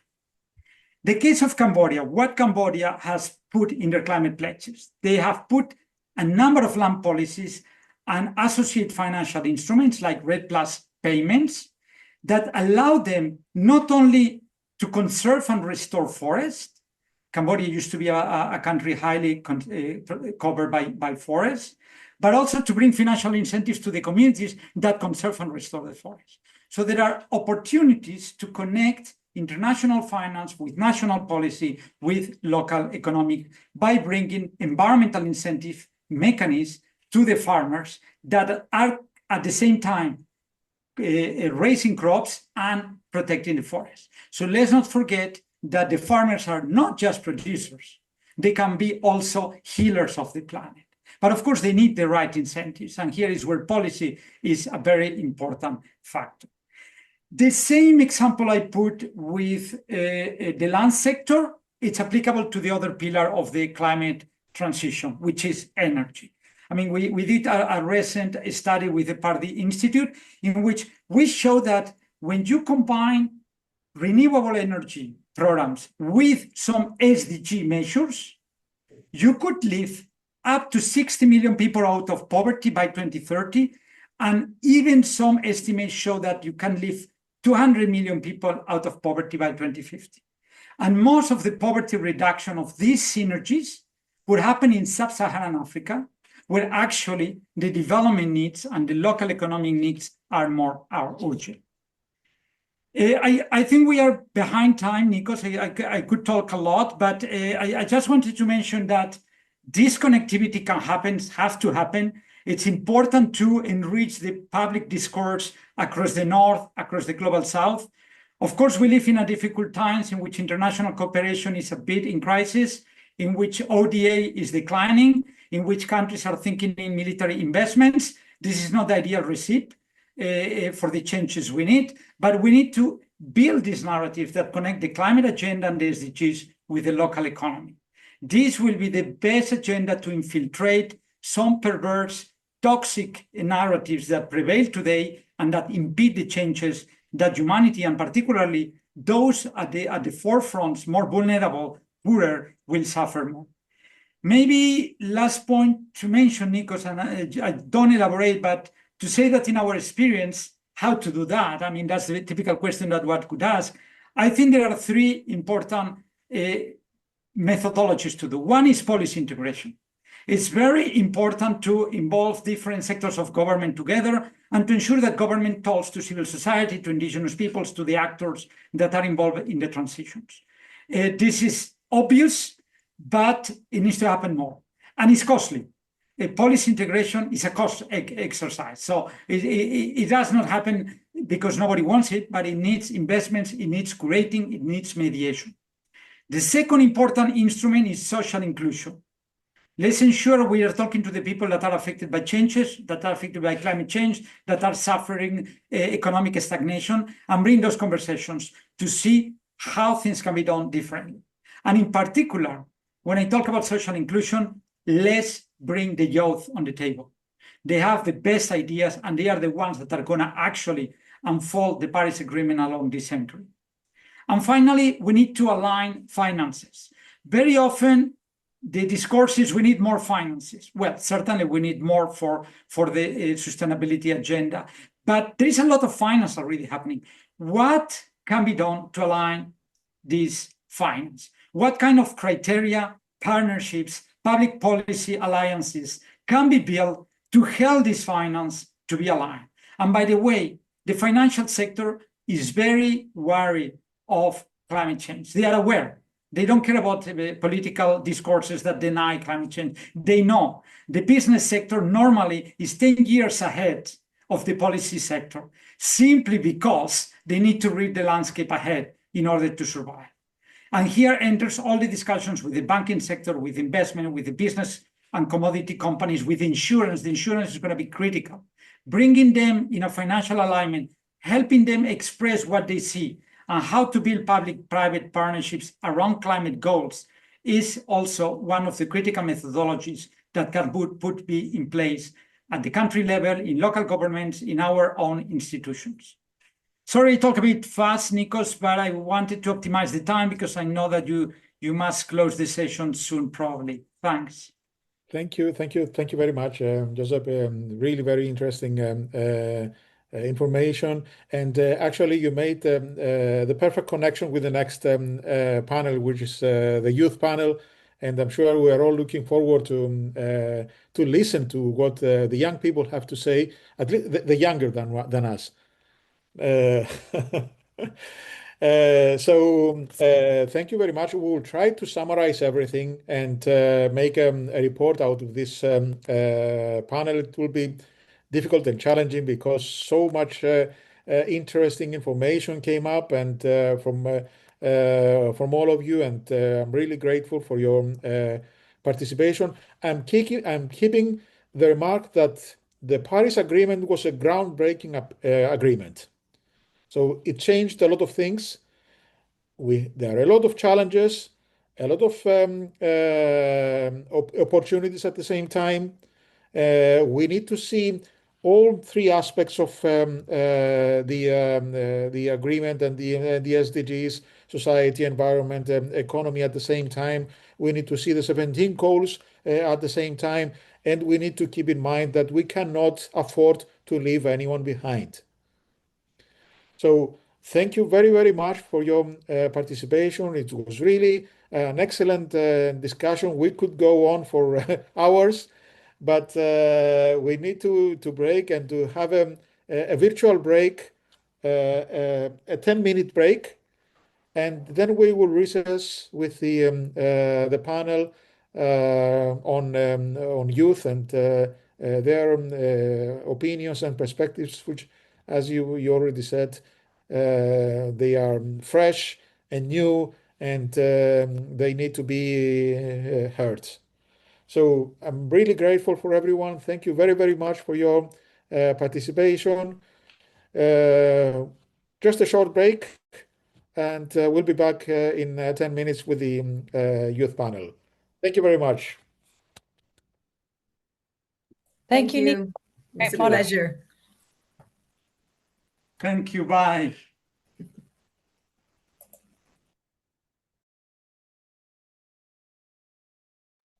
So, hello everyone. We are ready to start the second panel of this first day of the Thessaloniki Sustainability Summit. This panel will focus on the role of the youth from the World Academy of Art and Science, but also from the Sustainable Development Solutions Network, the Youth Initiative, and more broadly, all the young people and their contributions in the Paris Agreement. So I'm very pleased to be moderating this panel session and also to be joined by some amazing other young leaders, young experts, and people. So we can be starting. Cannot see the other panelists in my view. Okay, now I can see them. Thank you very much for being here and joining us for this really important discussion. And we have heard some really great insights and also, I dare say, insightful insights from the previous panelists. So they have really raised the bar for our discussion as well. Let me start by saying that our discussion will try to keep it in a more interactive format, though we will also allow time for the panelists' interventions to share their insight and experience. And we'll try to keep it in balancing around two axes. So the first one is to critically assess the current progress, the gaps, and the challenges in the last decades of the Paris Agreement and its implementation. Yet, we will also aim to have a more forward-looking perspective and more of a solutions-based perspective in our discussion. And as I said, I'm pleased to join by some amazing young colleagues, young experts, youth advocates, with who I will be introducing in a while.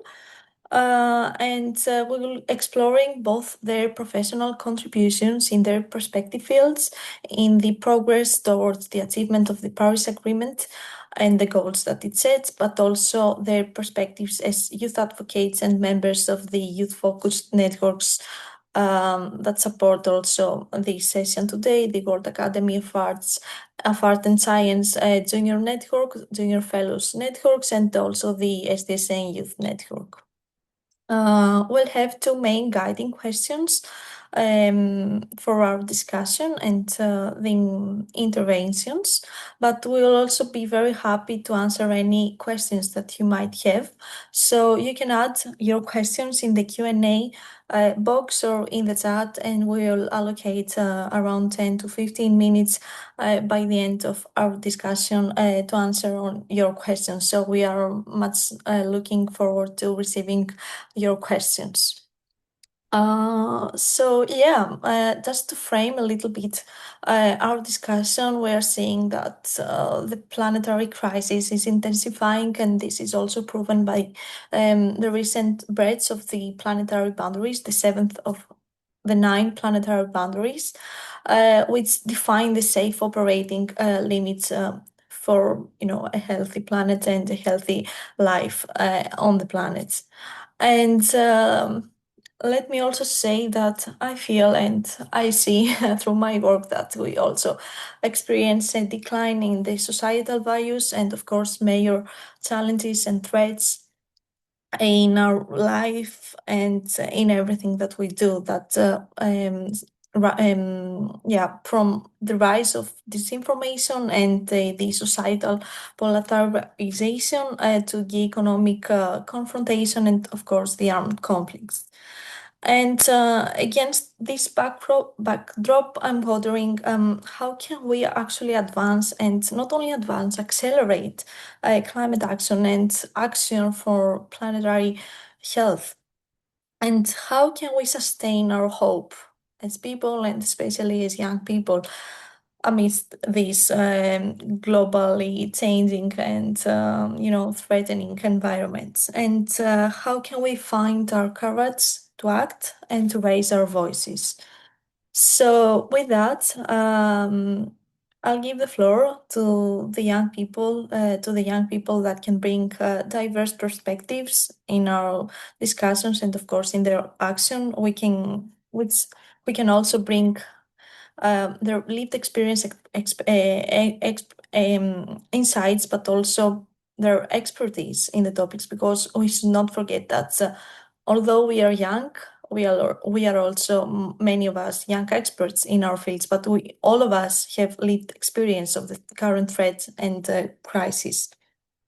And to present our two guiding questions for our discussion, the first one is, looking back at the decade since the Paris Agreement, what do we see as the most significant progress and persistent gaps and challenges in advancing climate action? And of course, all of these will be framed from the perspective of youth-driven initiatives and our professional expertise. But as I said, we want to go a step further, and we want to look ahead and to imagine the future, and not only imagine it, but shape it. So what key actions, partnerships, or policy shifts do we believe are essential to accelerate the implementation of the Paris Agreement, and how can we support this implementation on our own professional capacity, but also the organizational and youth networks capacity? So to introduce the first panelist, Kehkashan Basu. She's an environmental and human rights activist, founder and president of the Green Hope Foundation, and a junior fellow of the Gort Academy of Art and Science. So Kehkashan, the floor is yours. Thank you very much. And hello, everyone. I'm Kehkashan. I'm connecting with you from Toronto, Canada. And first of all, I love that the framing was done as, as young people, we are experts. I feel like so often that is not a term used for us. And that's so unfortunate, because just because of our age, we shouldn't be kind of taken out of that expert category. We work on the ground. We've worked at all levels of, change making. And so I love that framing. And so based on that framing, I would love to, share the work that I've done and how we work to implement the Paris Agreement at the ground level. So, when Paris Agreement came into being, it was 2015 and I was 15 years old. And for all of us, it just signified, this beacon of hope, because finally world leaders were understanding the importance of the climate crisis. But even then, I knew that agreements alone would never be enough, because the Paris Agreement is never and has never been just about, the 1.5 degree target. It explicitly references human rights, gender equality, intergenerational equity, and protecting our most vulnerable from loss and damage. And yet 10 years on, these commitments are still too often left as words on paper, because a temperature goal really means little to a farming community whose crops fail every year because of erratic rainfall, or to families and women who have to walk miles in the hot sun every day just to find clean water. And so that is why through Green Hope Foundation, we focused on implementation, so transforming promises into practice. And these are not abstract policies. They are lived solutions that show what the Paris Agreement looks like when it's truly implemented on the ground. So we work in 28 countries with over 500,000 people. And as we all know, even though the climate crisis is so global, it does have very localized intersectional impacts. And that is exactly the challenge that we seek to address and have sought to address for the past decade. So I'd founded Green Hope Foundation 3 years prior to the Paris Agreement. And over the last decade, we've realized that the first step, of course, is awareness. So our Education for Sustainable Development academies from Indonesia to the US focus on ensuring that young people have access to climate education. Knowledge gives them the power to act. And not just that, but also ensuring that the infrastructure for education in our most climate vulnerable communities are built. So, for instance, our solar-powered Academy of Hope for women and girls in rural Bangladesh. It functions as a school that provides climate resilience education to girls in the mornings, and then functions as the sewing school for women in the evenings, where they work on sustainable fashion and they are able to earn a stable source of income in the face of climate change. We've built solar computer labs that focus on STEM and STEAM education for at-risk young people in climate disaster zones in Liberia, in the Sundarbans, in Western India, ensuring that these young people, and especially young girls, aren't left behind when climate change hits their communities. We work to ensure connectivity of young people in climate disaster zones through the distribution of routers. And in places where children have been forced to drop out of school as a result of the climate crisis, we have instituted solar mobile libraries that take books to the doorstep of thousands of out-of-school children to ensure we don't have a lost generation.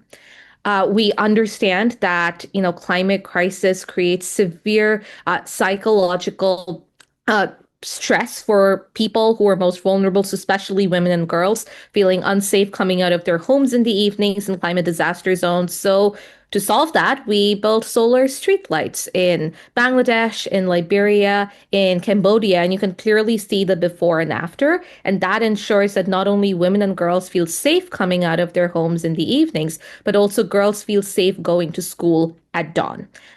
We work to ensure that women who are most often, burdened with the cooking and taking care of that aspect of home life, their respiratory health is protected through solar, electric, and eco cooker distribution. And also, of course, it helps reduce the greenhouse gas emissions within the communities. We recognize that water insecurity is caused by climate change in many parts of the world. So to circumvent that, we've installed deep bore tube wells. So most recently in Cambodia, we installed 10 deep tube wells, and that gives access to water for 25 villages, where the people often had to and beg for water in their neighboring villages because the climate crisis had caused their rivers and ponds to dry up. We also distribute water filters to ensure that people in climate disaster zones have access to clean water. We do climate adaptation strategies, so rainwater harvesting in regions with increased monsoon. And we, like for instance, in Kenya, we do reusable water storage container distributions to ensure that the water can actually be stored and the girls don't have to then walk miles continuously to fetch clean water. They can use that time to go to school. In small island developing states like Kiribati, we recognize how climate change causes an increase in brackish water coming into the groundwater. So, of course, that means people can't drink that water. And so our solar water farms, and our most recent one, we did a second solar water farm installation there as well, ensure clean drinking water for the indigenous communities. And similarly, we installed 2 in Cambodia as well to make sure that those impacted by the climate crisis had access to the basic human right of clean drinking water. We work to also make sure that sanitation and WASH targets are met in communities that are impacted by climate disasters. So that includes the building of toilets as well. Again, a basic human right that we forget can be impacted by the climate crisis. We work to ensure food security in regions that are severely impacted by climate change, with our young members taking the lead on this. So whether that's in Peru, working with indigenous young women and girls to reclaim land, or growing food in pots in Kiribati because of the salty soil due to climate change, or even here in Canada with our solar irrigation and organic farming, where we do a lot of like intergenerational solidarity. So with residents of retirement homes, as well as students working to cultivate crops that we then distribute to the food banks in the region to help solve food insecurity. We work to make sure that our members are aware of climate smart organic farming and composting practices. And that includes agrivoltaics, so utilizing solar energy to drive sustainable agriculture in communities that are severely impacted by climate change. So this is in Bangladesh and India. We work to empower rural women farmers and rural young farmers as well in this way by increasing their crop yield by 30%.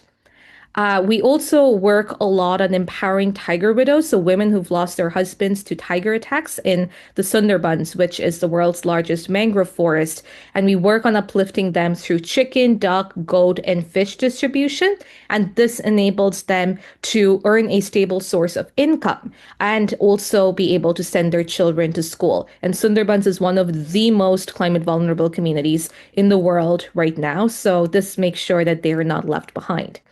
And then our young members take actions in their own spheres of influence across the world. So from the fjords of Norway to the canals of the Netherlands, beaches in the UAE to parks in the US, ravines here in Canada protecting the lungs of our city, working to make sure that people are aware of seemingly harmless things, but cigarette stub collections, plastic fishing, so literally fishing plastic out of our waterways, and making sure our young members know where their waste lands up. So we do field trips to recycling plants to make sure that they're aware of their waste as well as where their e-waste lands up. So that's in the Netherlands and in Oman. And we work a lot on sustainable fashion. So, upcycling. So our members grow their crops through eggshells, or they use trash materials to make clothes. And of course, we work on preserving and conserving species that are affected by climate change. So here in Canada, we work on freshwater turtle conservation. In Oman and Suriname, we work on sea turtle conservation. And we've planted over 1.6 million indigenous trees across the world, from Barbados to DR Congo, as well as 700,000 mangroves across the world, from the Bahamas to India to Suriname to Vietnam. And this makes sure that, we are able to help with carbon sequestration all across the world. And then we work to make sure that the work that we do on the ground is taken to the highest levels of policymaking, so at the United Nations, and bridging the gap between the top-down and bottom-up processes. And what we've seen is that if we're to address the climate crisis, it can't just be left to data points. We require empathy, it requires compassion, honesty, hard work, purposefulness to truly understand how climate change impacts all communities all around the world in different manners. And, the Paris Agreement gave us a framework, but frameworks alone cannot feed a hungry child or bring clean water to a parched village. Only implementation can. So if we're serious about the Paris Agreement, we have to go beyond the pledges and numbers. We must implement its principles. So directing climate finance to those who need it the most, centering human rights in climate policy, addressing loss and damage with urgency, and ensuring that women, young people, indigenous peoples, marginalized communities are equal partners and in fact at the core of action. And so for us at Green Hope Foundation, this means continuing to prove that climate action can be intersectional and justice driven, so that solar panels can power water systems, that agrivoltaics can secure food and livelihoods, and that restoring ecosystems can also restore dignity and opportunity. So the next decade must not and cannot be another cycle of just negotiations and promises. It has to be the decade of implementation, because only then can the Paris Agreement move from words to reality, and only then can we ensure that no one is left behind. So thank you, and happy to answer any questions as well. Back to you, Eva. Thank you very much. Thank you for serving all these amazing projects. It's really showcasing how we can have an impact in the local level and how we can actually engage the communities and mobilize the communities both to raise awareness, but also to have some practical implementation in the local level. So thank you very much for this, and all the work, of course, you do as a foundation, and of course for the last message that we should put the climate agreement in practice, not only words. So yeah, we can move on to the next panelist, and we can get back to you, Kehkashan, in the discussion part later on during this session. So I'm pleased to invite Asa Pachauri, if I pronounce it correctly, the director and senior mentor of the Protect Our Planet movement, and also senior fellow of the World Academy of Art and Science, to provide his insights into our discussion. Sure, absolutely. Well, first off, I want to say thank you very much. I'm so delighted to join you here. And indeed, this is a critical subject of discussion. So I would like to also thank Kehkashan for her incredible overview. And yes, 10 years on from the Paris Agreement, but I do want to say that, like you said, Eva, at the start, young people are very much not just leaders of tomorrow, but certainly leaders of today. And I also want to say that at the end of the day, with respect to the Paris Agreement, our ability to deliver on what we've set out to do is really going to depend upon local responses. And so a lot of the actions on the ground, and we're amidst incredible young leaders over here who are propelling action on the ground, who are educating young people, who are mobilizing communities. And that's absolutely critical. We're not going to be able to achieve what we set out to achieve without local action. And therefore, mobilizing all stakeholders and creating an enabling environment for that to happen is absolutely critical. And so young people are not only hands and boots on the ground, but also minds and passion. And I'd be very happy to share a little bit just on a practical level in terms of what the vision behind some of the initiatives we're working on is, and how we got to where we've got to. And of course, there's way, way, way further for us to go. But just to describe a little bit, so I am part of what's called the POP movement, where POP stands for Protect Our Planet. This is a movement which is focused on mobilizing the 1.8 billion youth of the world to take knowledge-inspired action to protect our planet. And so in this is really the science of climate change is very critical. And it is important to understand that education and the science are very key, because if especially in the world that we're living in today, there's a lot of misinformation, there's a lot of all of those challenges with on the one hand, we have the proliferation of technology, and so access to a lot of information, and yet there's this whole thing going on where we're struggling to determine what is fact and what is fiction. And so having the science as the basis of guiding action is very critical. And that's one of the key things that we're focused on. I also want to say very critically is that the pop movement is really focused on collaboration. The idea is we have to work together. And there's really no way we're going to get there unless we are willing to join minds, hearts, and souls, and hands and feet and everything to make the difference. And yeah, we have a very brief window of opportunity. Sadly, that window of opportunity is closing even faster than we had anticipated. And so the time to act is not just now, it's yesterday. So it's so critical that we do this really fast. And all of us have a role to play. So at the pop movement, we're now about ready to hit 10 years.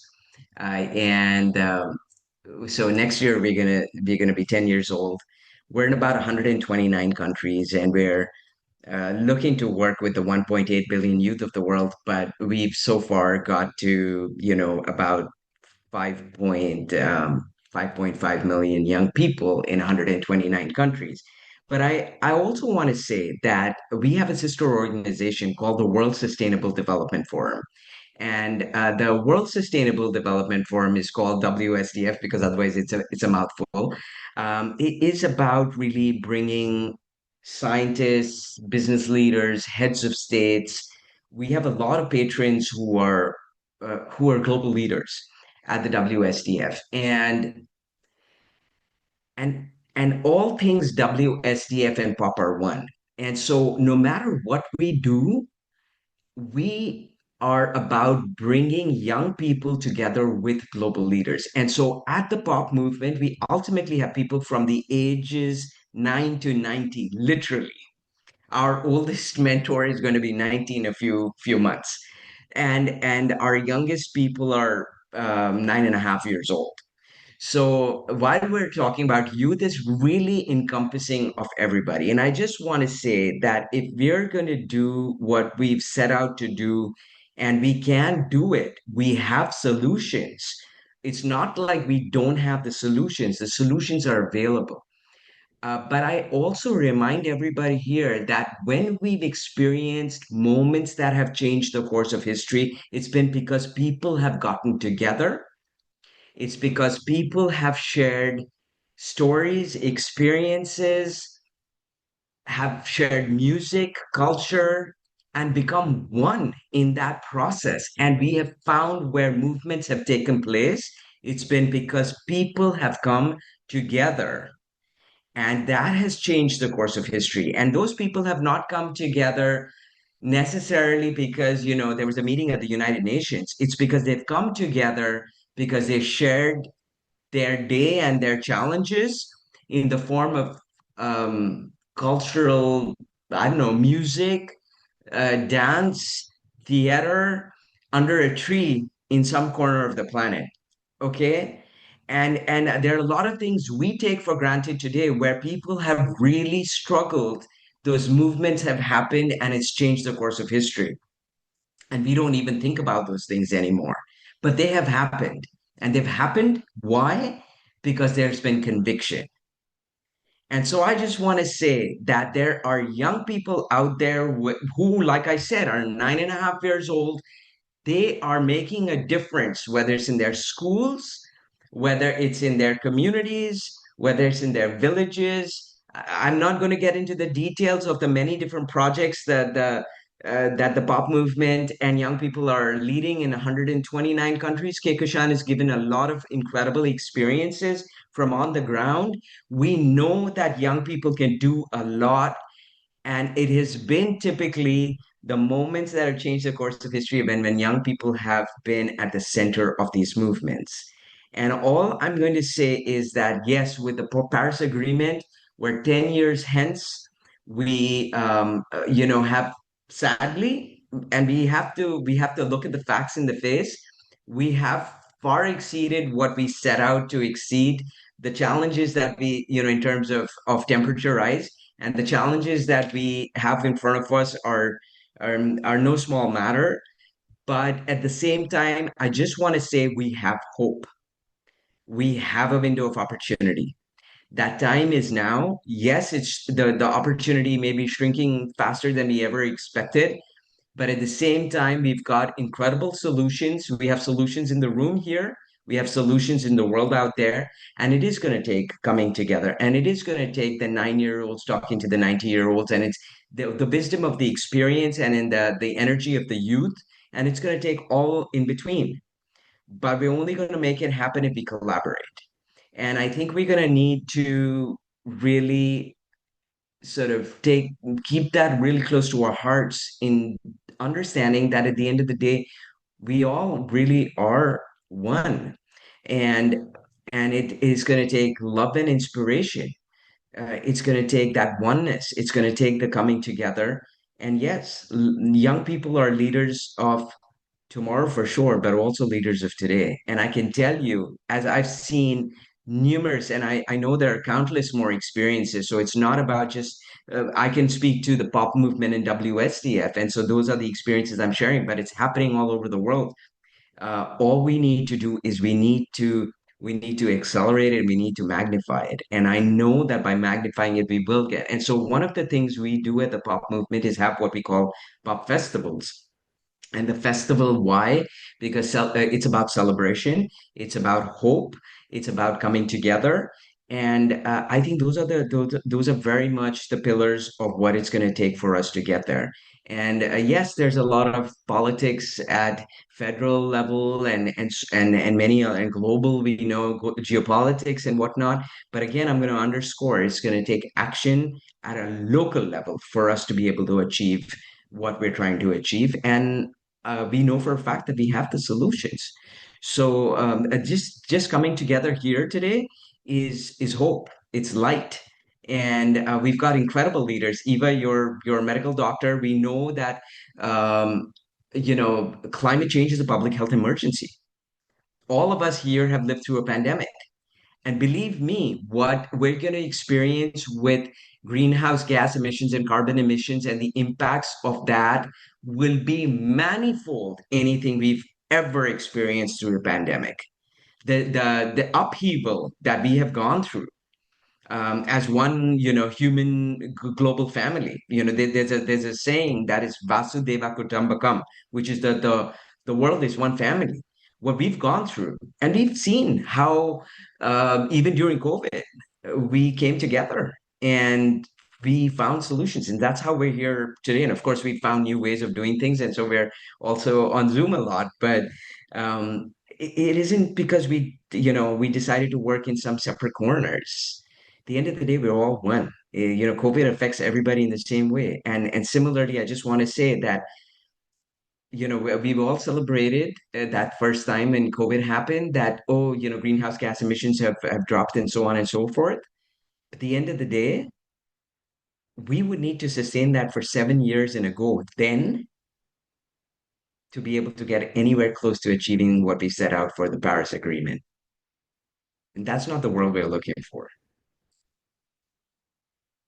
So I just want to say that, we're really going to have to come together and I just want to, I want to salute everybody in this room. Each one of you is doing so many incredible things. Let's magnify that. Let's understand that the bottom line is that we cannot have a healthy human family if we don't have a healthy planet.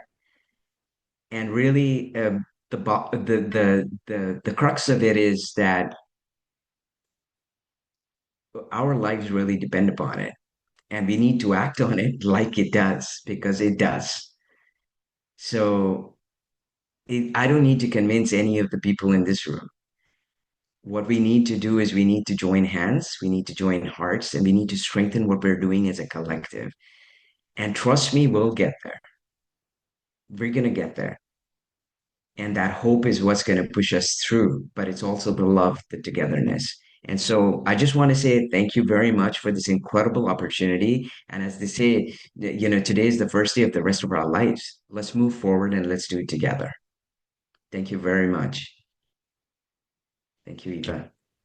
And thank you, my beautiful family. Thank you.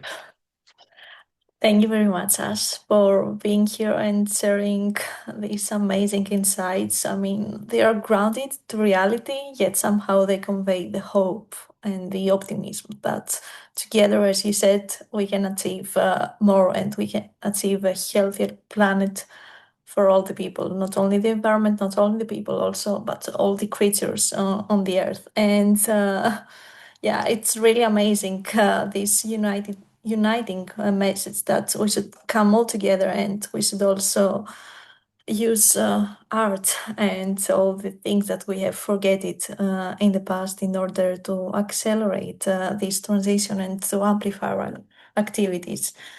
And I'll stay in a point. I mean, there are many points that I have taken down from both of your interventions, but I'll say in this last point you made us in an attempt to bridge your intervention with what Kehkashan presented previously, and you said that we don't need to convince the people in this room. There are many people out there that we should convince and that we should raise awareness, and these people can be other local and grassroots communities, but also some people that make the decisions and shape the strategies and the policies.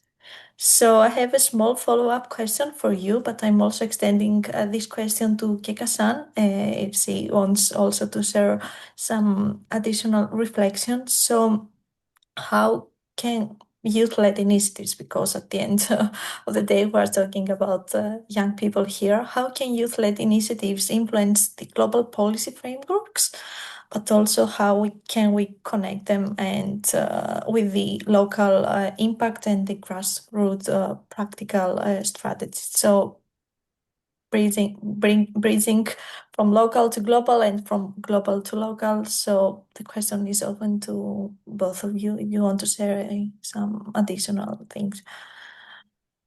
Thank you.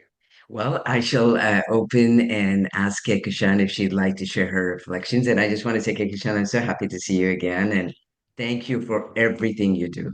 You're somebody who really is a trailblazer, and thank you. Just keep on keeping on. Let me let you go first, and I'm happy to add to anything that you share. Thank you. And no, I think that as a young person working in the field and as someone who's, been working from a child and then going to a young adult, uh, I think that very often we see change just happen, like we think that change just happens at the highest levels of policymaking and not on the ground. And we forget about the fact that young people are and have been leading change forever. And it's not just like young people working within civil society, but also young professionals in the private sector, young people in government, and young people in academia, in different sectors of society who are leading change and utilizing those lived experiences to create change. So, I think that recognizing that is a kind of the first step. The second is, again, going back to what I had said earlier about the implementation imperative. We've focused a lot on just that, oh, we were able to come up with a framework and that's it. But we forget that a framework can only be successful if it is implemented. And young people are the ones who are leading this change at the ground level. So I firmly believe that we are influencing policy and frameworks and turning those frameworks into action in this way through these ground level actions. Playing the blame game is not going to change anything, but enacting what has been put forward as a framework and turning those words into action is going to create change. And once that change is created, we kind of get that back up to the highest levels of policymaking, and then that way we're bridging the gap between the top down and bottom up processes. In my opinion, that is how young people are helping to influence policy and are influencing policy themselves through the implementation, because that is literally the most important part. Policy without implementation is a failure. So that as a young person, that is my opinion on this. Thank you. Thank you, Kehkashan, and thank you, Eva, for the great question. And it's such a critical it's a critical bridge. And I do want to say yes. When we I'll give you one example. So there's an incredible young leader from Nigeria who some years ago, about 6, 7 years ago, was on the verge of finding his end actually. And I hate to share this, but I want to say also that it's a fact that the health of the planet has a lot to do with that, with healthy minds, and with increasing climate disasters, migration. We have by the year 2050, we're going to have over 1.2 billion climate refugees. We're going to have more conflict. So all of this is exacerbating mental health issues. And this young man had been devastated because he was in Nigeria, devastated by floods. By the way, these floods were, of course, as a consequence of torrential rain. But the real reason for the floods were the fact that plastic, and this is this is true of so many places. I mean, it's true of many places around the world that drainage systems are struggling because there's just so much trash. And similarly in Nigeria, where he was, the entire drainage system had been blocked because of plastic and waste, and the result was they lost everything. And he was, basically kind of at the final sort of stages. He felt like he was. He reached out to us, and very soon he started to lead what is called the Pop Nigeria Initiative. And so it started with small little actions. He started to mobilize the community to start clearing up the drains, and starting to work on his own state of mind, and so on and so forth. One thing led to another, and then he started to build up a lot of action within not just his neighborhood, but all of Nigeria. He brought in the media, he brought in local press, he brought in local governance. Um, Long story short, cut to today, he's in and out of the United Nations, guiding a lot of policy, especially in terms of climate, from looking at real on the ground initiatives that will make a difference to Kehkashan talked about loss and damage, things that are true consequence from the point of view of communities in Africa. And he's an ambassador for POP in Africa now. And he's been interacting with heads of states through WSDF, as I mentioned. What I'm trying to get at is that young people may, post the education. I talked about the importance of science. They may focus on initiatives that are dedicating their lives to making a difference in terms of the climate issue and working on environment. Somebody else may work on health, for example, you. There may be somebody else who works in business but takes up sustainable initiatives. We are working with another young person who's been interested in fashion. I've known him for a long time. He's been interested in fashion for years and years, and he's doing so much to educate young people on fashion, by the way, being the second most polluting industry ever. So I just want to say that, young people may take on whatever they want to take on in terms of the field of initiative, yet they're making a difference and there are linkages across industry. So this young man is working on fashion, but he's working with leading fashion designers. He's working with ministries on issues of fashion and businesses. The young man from Africa that I talked about is in and out of the corridors of the United Nations. He's working specifically on climate. There are other people who are working on health and equity through hospitals and so on and so forth. So there's backward and forward linkages on a constant basis. I think we need to understand that not everybody will dedicate their lives to working on climate specifically. They may go into whatever field. If they go in with their minds and hearts open and an understanding of the science of climate change, and how that science can guide them, that will make a difference. And I think with the POP and WSDF example that I gave you, there is nothing that happens POP without heads of states and leaders being involved, and young people, and they are educated by young people just as much as young people are inspired by the wisdom of experience. So this happens on a constant basis. Again, I'm going to say we need to magnify it. The mental health is becoming a real issue, and it will continue to be as long as we face the kinds of geopolitical issues that we're confronted with today, with the kinds of wars we're seeing, and we'll have more and more of it unless we deal with the issue of climate change. And you're right in saying that we are blessed to share the planet with numerous species of all kinds, and each one of us depend upon each other.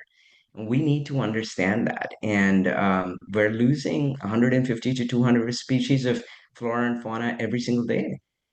So what are we going to do about this? And again, I think we need to act like yesterday, but we need to magnify what's being done. Was there hope when we felt when Gandhi got up and today's Gandhiji's birthday? Or did people believe we'd ever get past where he got us past to?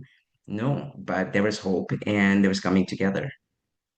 And like you said, there was sharing of stories and using culture. You get people together around a room, no matter where they come from, and share some food and watch what happens. It's magic. So yeah, I just want to say that there is a lot of this happening. We need to magnify it. We need to do a lot more. Thank you. Thank you very much for these further reflections and insights. And just want to take the opportunity to quote Jane Goodall that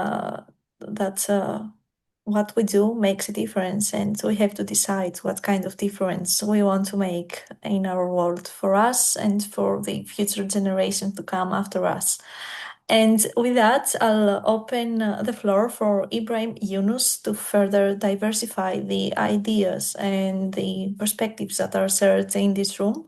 Ibrahim is a network coordinator at the Youth Climate Collective Search Africa organization and a junior fellow of the World Academy of Art and Science. We are very much looking forward to hearing your insights.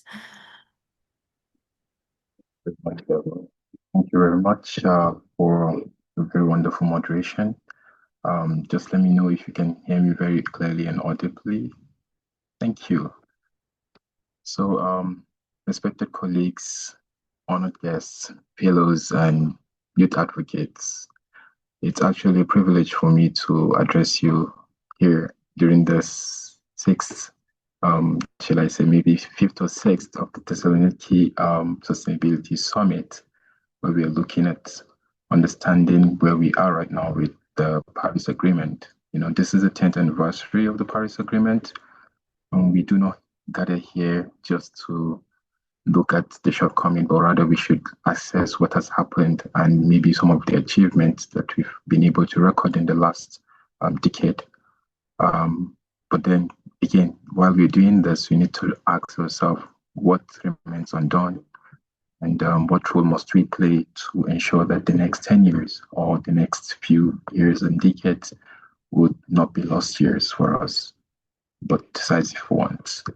So I would say that the World Academy of Art and Science, which I have had the honor of being elected as a junior fellow, this is my second time as a junior fellow, was founded in 1960, as our president Garry mentioned earlier, by some of the most visionary thinkers of our time.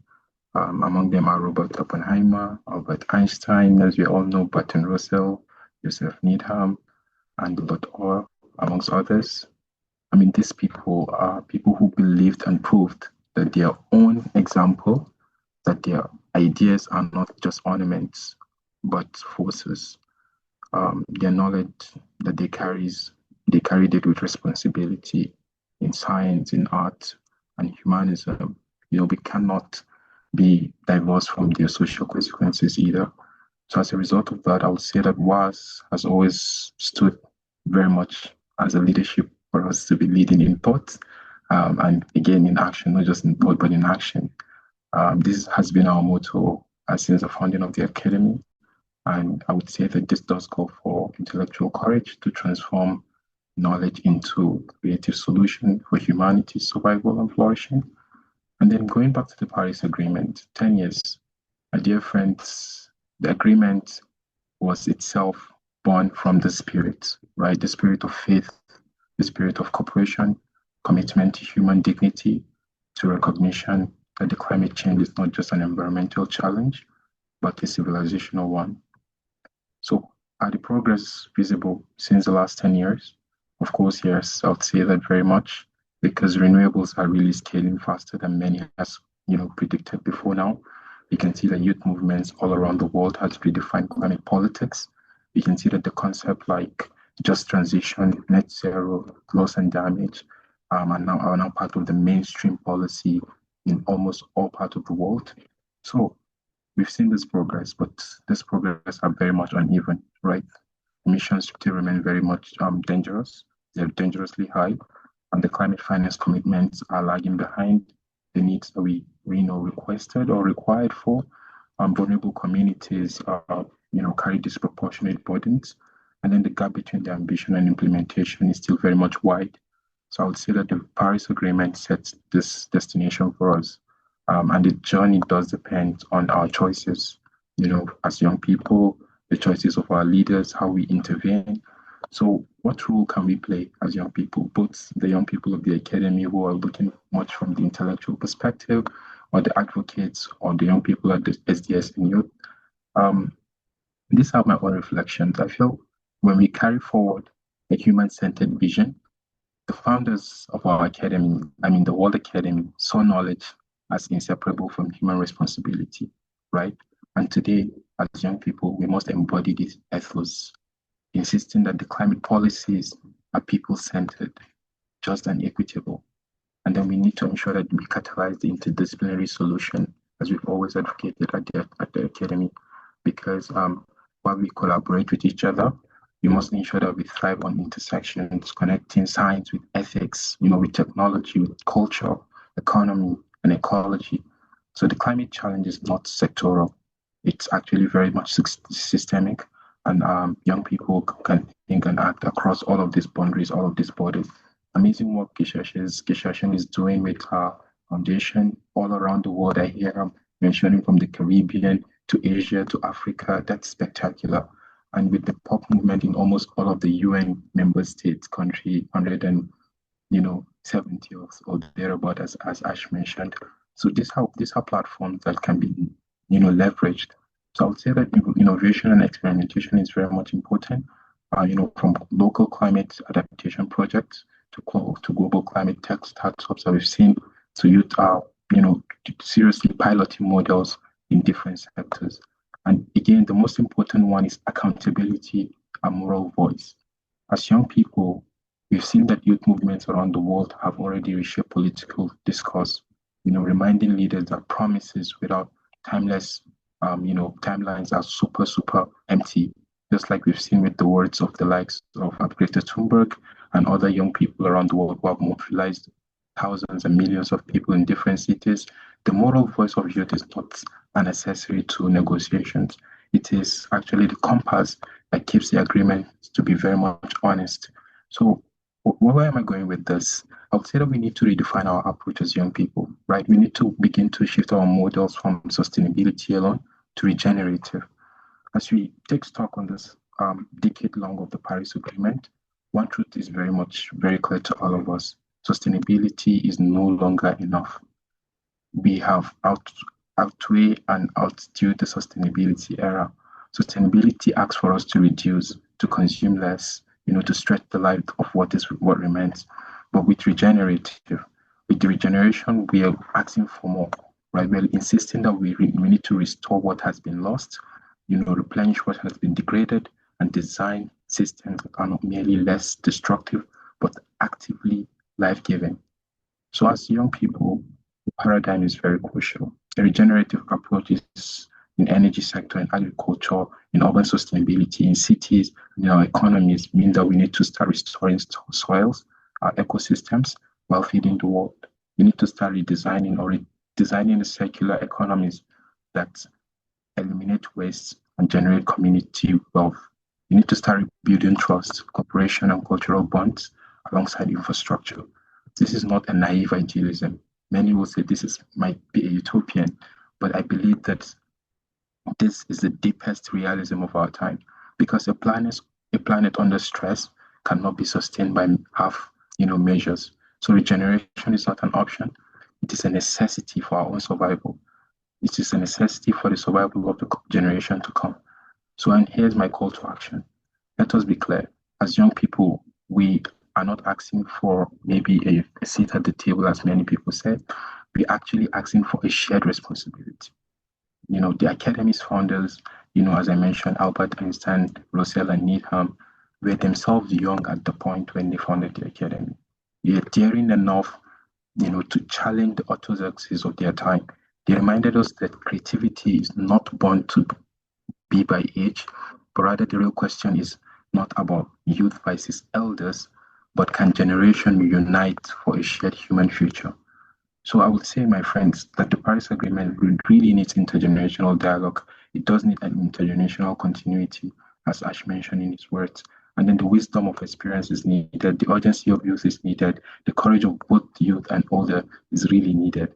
And for the next maybe 10 years of the next coming years, we need to start seeing an education that look at the future where climate literacy is being encroached in our systems and in our syllabus. We need to start seeing a systems thinking within our structures and organization. The transdisciplinary curricula must be at the core of all educational institutions. And I'm sure World Academy of Art and Science, through the World University Consortium, has already been pioneering global education reform, right? As young people, what we need to do is we need to be a co-creator of new knowledge systems. And one of the most important things that I would like to pin on before I get to my conclusion is climate finance. We need to democratize climate financing. I mean, when leaders met in Baku last year, it was all about finance. And we're heading to Belém next couple of months, or maybe just say next month in November. So where does that leave us? We need to ensure that access to climate finance for young people are very much needed. In terms of their initiative, they remain so limited. And I'm just directing this to our leaders in the room. I know that we're joined by eminent leaders earlier this afternoon, and they really spoke very well about this, and I just wanted to portray it. So while young people have been invited to this COP events or the regional summits, we need to ensure that we give them the courage to go back and follow up through with some of this engagement that they're doing at the local level, more like motivating them and democratizing the climate finance itself, so that the local people can get to, get access to this finance. So because I believe Paris Agreement cannot succeed without resourcing those who act locally. And this is what is very much important. So finally, the road ahead, right? COP30 is happening in Belém next year. And I would say that the conversation is not going to end here. It does not end in New York when leaders met last week. So Belém should mark the first climate summit, that will be hosted at the heart of the Amazon, right? The living lungs of our planet, the region that embodies both the fragility and the resilience of Earth's ecosystem. So if Paris Agreement was the compass, and Glasgow and Dubai and Baku were checkpoints, I believe that Belém must be the pivot where ambition turns into a regenerative action. As young people, COP30 is not simply a conference. It is an opportunity to demand regenerative commitment, not incremental ones, place indigenous knowledge and youth innovation and community resilience at the center of our discussion, to insist that the Amazon and all ecosystems are not bargaining chips, but sacred trust for humans' future. So we need to know that Belém must be remembered as a COP where the world finally moved from pledges to planetary repair. And colleagues, 10 years ago, Paris Agreement gave us compass. And a few years from now, history will ask, did we use it? Did we move? Did we act with courage? And as young people, again, as my colleagues from the World Academy and my colleagues from the SDSN, I want us to carry forward the conviction of our founders. Real ideas have effective power. Let us gather to ensure that the ideas of justice, solidarity, regeneration, and sustainability are not just words inscribed in agreements, but living realities inscribed in our societies. The next few years must not be one of hesitation, but of decisive transformation. And youth, ourselves, young people, should be ready today, right now, not tomorrow, not someday, but right now. Thank you very much. And if you have any question, I'll be very much glad to take it. Thank you very much. Thank you very much, Ibrahim, for your insights as well, and also the way that you extended the discussion and the notion of some topics. And I want to stand in the concept of unity that lies across all the interventions. And as you said, we need unity across all levels, across all generations, and across all disciplines. We need to break the silos, as it was mentioned in the first panel of today as well. And young people need to hold the leaders, the established leader, accountable, but they should share leadership and responsibility. And the focus on democracy and the concept and approach of degrowth and regeneration really enriching the discussion and the perspectives of implementation and progress. And let me introduce and welcome into our discussion the last but definitely not least panelist of today. So we have the pleasure to have with us Amer Qawasmi. Sorry for if I mispronounce your surname. Amer is a mentorship project officer at the Local Pathways Fellowship at the SDSN Youth the Sustainable Development Solutions Network, the Youth Initiative, and he's a private sector development advisor at GIZ Jordan. So, Amer, please. Thank you so much, Eva. And yes, you pronounced my name correctly. Thank you.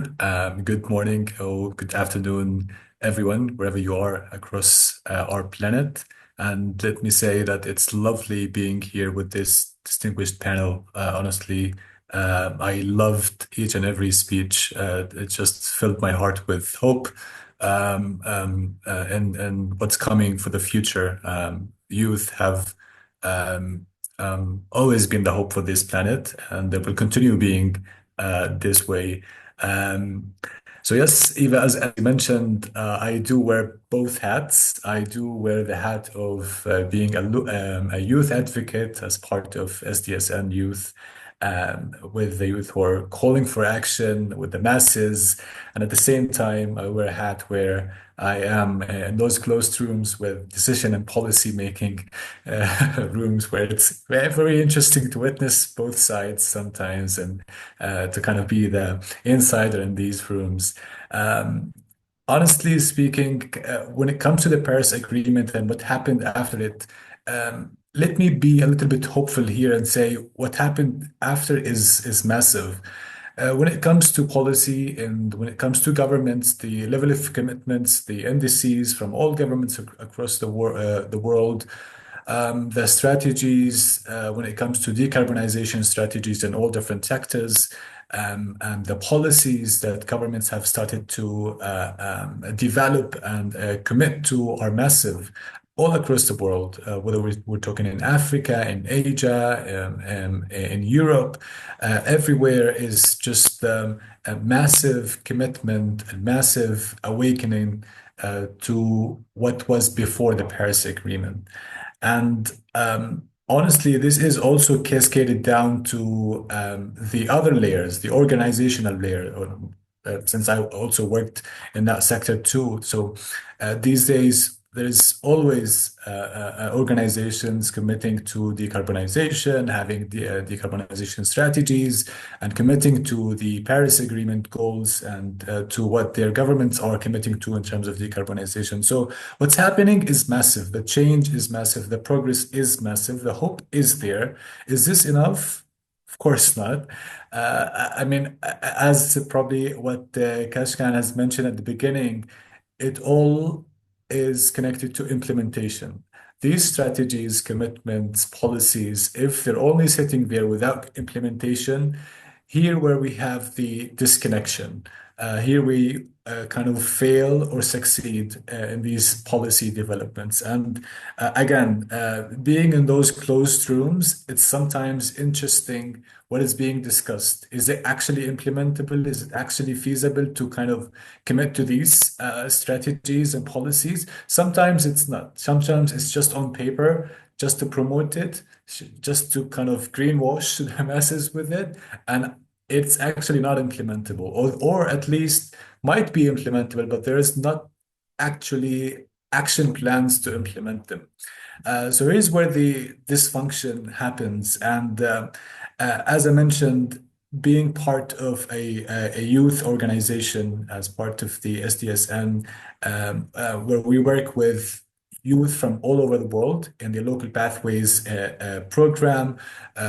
We mainly focus on cities and urban development. We focus on bringing youth from all over the world to focus on the issues that are happening in their cities, to come up with solutions related to their cities, whether it's in transport, in water, in energy, any different sustainable urbanization issue that they want to tackle in their cities. And we have every year a new cohort, and every year I get to meet new innovative youth. It's fascinating. It's fascinating what they're doing, and it's always amazing the kind of ideas that they come up with, the connections that they build, the stakeholders that they meet, and the doors that they knock on. Honestly, the power and the energy that they have is just amazing. And seeing both sides, makes me wonder why we don't have the connection between the two. Why, when we create a policy or a strategy or a commitment, we do not link it to what the youth organizations are doing, what Kehkashan here is doing, and the implementation on the ground, and you as has mentioned, and Ibrahim as well, all of your organizations, what they're doing and implementing on the ground when there is a strategic planning, there's no connection between it. If that connection is made when I can pledge to a certain decarbonization strategy or my Paris Agreement goals, I can also feed it into my roadmaps. And unfortunately, until this day, we don't see that connection. Yes, there is an awakening in shedding some light on youth organization. Of course, this is happening, but when it comes to actually being involved on a strategic level, being involved on a decision-making level, this is still absent. This is still needs to be called for. Once that is there, I think there is much more empowerment in terms of action to governments and in terms of action towards the Paris Agreement, since it's a governmental pledge after all. That's my message. I think my message, seeing both parts, is making that connection is very important. I think they just turn away from it. They deal with youth organizations as a nice to have. We have them. They are implementing things on the ground, but what the impact is, it's massive, it's great, but it's not linked to what you have as a vision as a government, and this is sometimes lacking. My message again to youth who are in a decision-making position, do not lose yourself to the system. Sometimes when you get in a position where you have some power in decision making, you lose yourself to the system and you forget that you're also part of youth. Just be a youth advocate wherever you are. If you got into that position, remind yourself that you have a mission. Remind yourself that there's youth behind you and youth having your hands holding in. And don't lose yourself to the system. I probably finished that with that sentence. And back to you, Eva, with any more questions or interventions from my friends in the panel.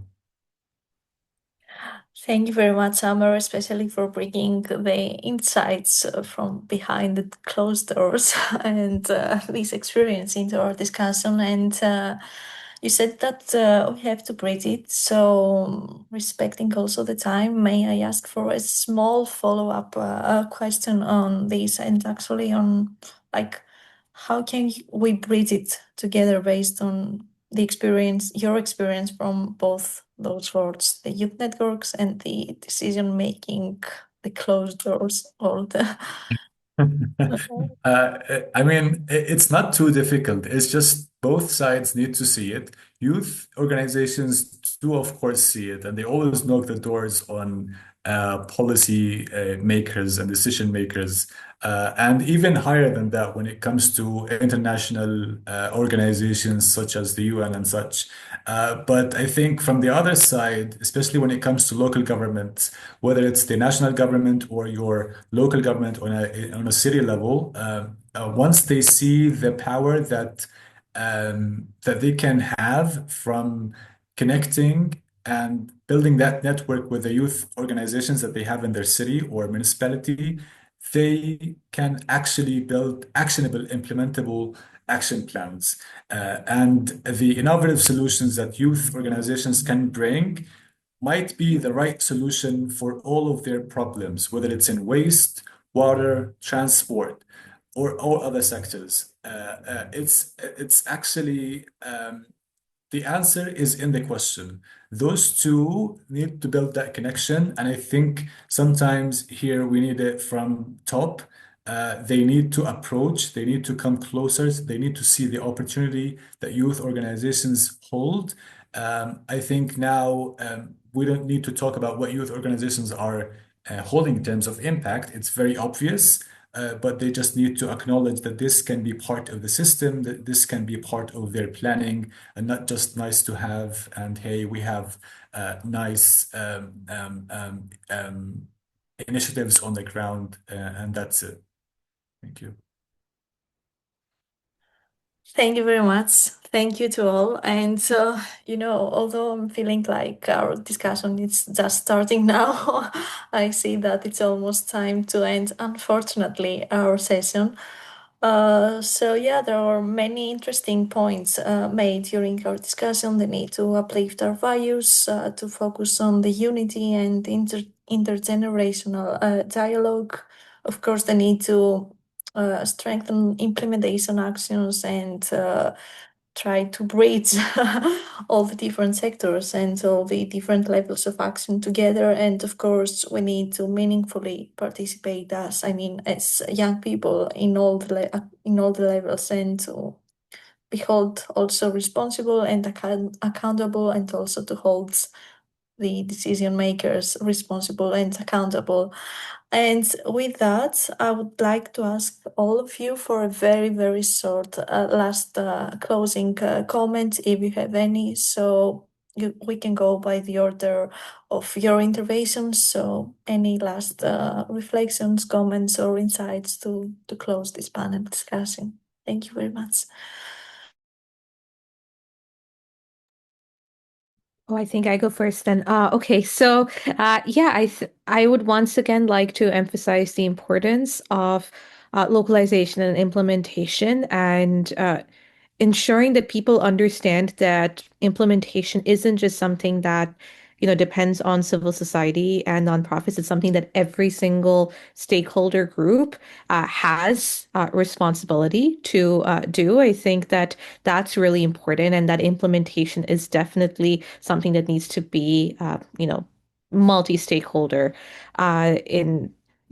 in every single way. So yeah, that would be like my concluding remark, and just ensuring that we don't forget the power that young people have to bring about change, and ensuring that we are at the table, we're at the core of taking that action and implementation. And I truly believe that together we will be able to create a better world, but only if we turn our words into ground level actions. Thank you.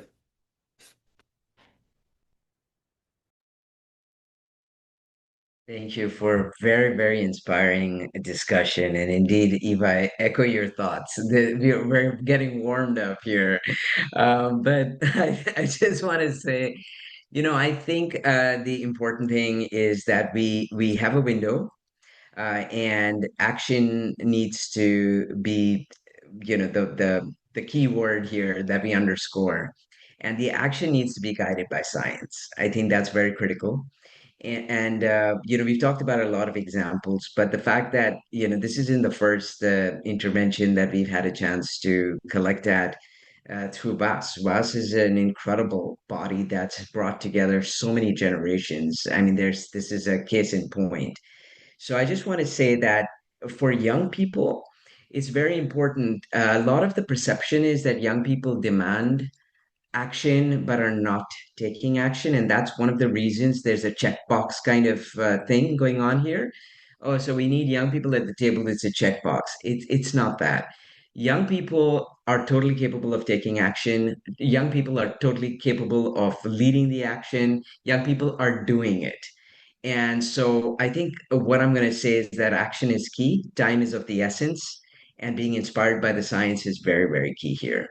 And we do have platforms where we can come together with people with grand experience. And I think creating spaces that are not about just, like you said, my brother Amer, greenwashing, youth washing, gender washing. We're talking about 50% of the population being women. What are we doing here? We cannot make progress as a human family if we're going to leave 50% of the population behind. So I think these are not check boxes. And if we open our minds and our hearts, we join hands, I'm telling you, we're going to get there. And this is one of many countless important opportunities to make it happen. So thank you. Thank you very much. That's a nice one, Ash. So I would just say that to echo all the things I've mentioned earlier, we actually need to know that global emissions are still rising, unfortunately. The carbon budget for 1.5 degrees Celsius may be depleted within the next 2 years. That's a sad news, but again. And finance remains deeply inequitable. Youth and communities in the global south, especially where I'm from, face chronic underfunding, even though they bear the brunt of the climate impact. And to be honest, despite being that young people have been celebrated for being in the role at the UN or at conferences, maybe in Bonn or maybe in Belém or wherever the COP is taking place, I would say that they're celebrated rhetorically. Structural participation in decision making is still very much limited. So I would encourage that younger experts are more beyond the invitation as speakers, but more to be co-negotiators or even the policy architect. They have a lot to offer, but just celebration as speakers is, it's not enough. And I would say that perhaps, again, as I mentioned earlier, we must be very much critical about the framing of sustainability. For me, I feel falls very, very short. And too often sustaining the status quo. That's how I see it when we say sustainability. Not to criticize the Sustainable Development Solutions Network, to be regenerative solutions network, but I'm just saying that we could, go with more terms of regenerative systems that restore ecosystems, that heals our social fabrics, and that really build resilience beyond mitigation. And the last word, as I mentioned earlier, would still be me finally re-echoing my own personal commitment to keep on insisting that in the spirit of Einstein and Russell and Oppenheimer, the WAAS founders, that real ideas can change the world if we have the courage to align them with the common good of humanity. Thank you very much. Mine is going to be short, just for the sake of the time, again, Eva, because I thought we were going to have 1 more hour, but it's unfortunately not. I think, as you mentioned, as youth have already proven themselves, they're capable of doing things. So we're not at the time of proving what youth can make. This has passed. So I call upon governments into approaching youth organizations and utilizing what capabilities they can provide, and not dealing with youth as just a government social responsibility where we just need to kind of empower a few of them and only that. So utilizing this as part of your strategic plans is what we need, and this is what you will be benefiting from. So it's a win-win situation, not just because we need you to approach us. We are already implementing things out of what we believe in towards our planet, not because of we want to be heard from you as governments, but you can actually utilize this to magnify what you can do as a government. And I'll leave it at that. Thank you very much once again. Really, really big thank you to all of you. And it's been an absolutely pleasure discussing with all of you. And with that, I'll give the floor back to Professor Theodosiou for the closing remarks. Thank you, Eva. Thank you, everyone, for your participation. It was really very interesting discussion. Thank you for your contribution. What I'm keeping from your contribution, apart from all the specific, exciting and very interesting things that you mentioned, is concern about the future, but at the same time, hope and passion and optimism. And this is what we need. This is really what we need from the young generation. To avoid the mistakes that we made, and to work together for a better future. So keep doing what you are doing, and keep inspiring people, and keep inspiring young people to join and to participate, and to even make better things that you're amazing things that you are doing. So keep up the good work that you are doing. Thank you for doing this, and thank you for your contribution and your participation to this panel. I'm not sure, Eva, if you would like also to say a few things on closing this session, or you have already discussed everything. Yeah. Thank you. Okay, so thank you very much. With this, we close the first day of this summit, the Thessaloniki Sustainability Summit. We will have the second, more extensive sessions tomorrow.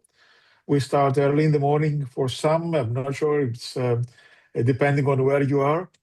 It's 9 a.m. in Greek time, Eastern European time, and it will last the whole day. We have 4 sessions tomorrow with a lot of very interesting and important participants, like the ones we had today.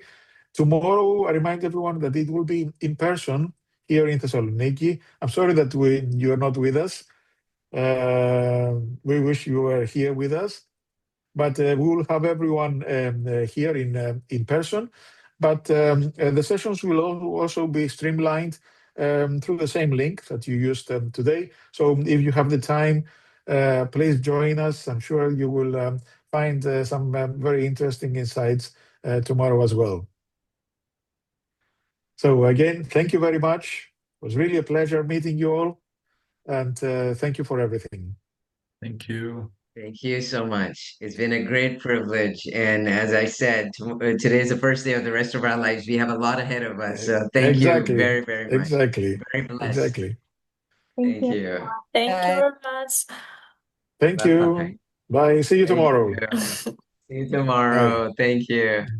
Bye-bye.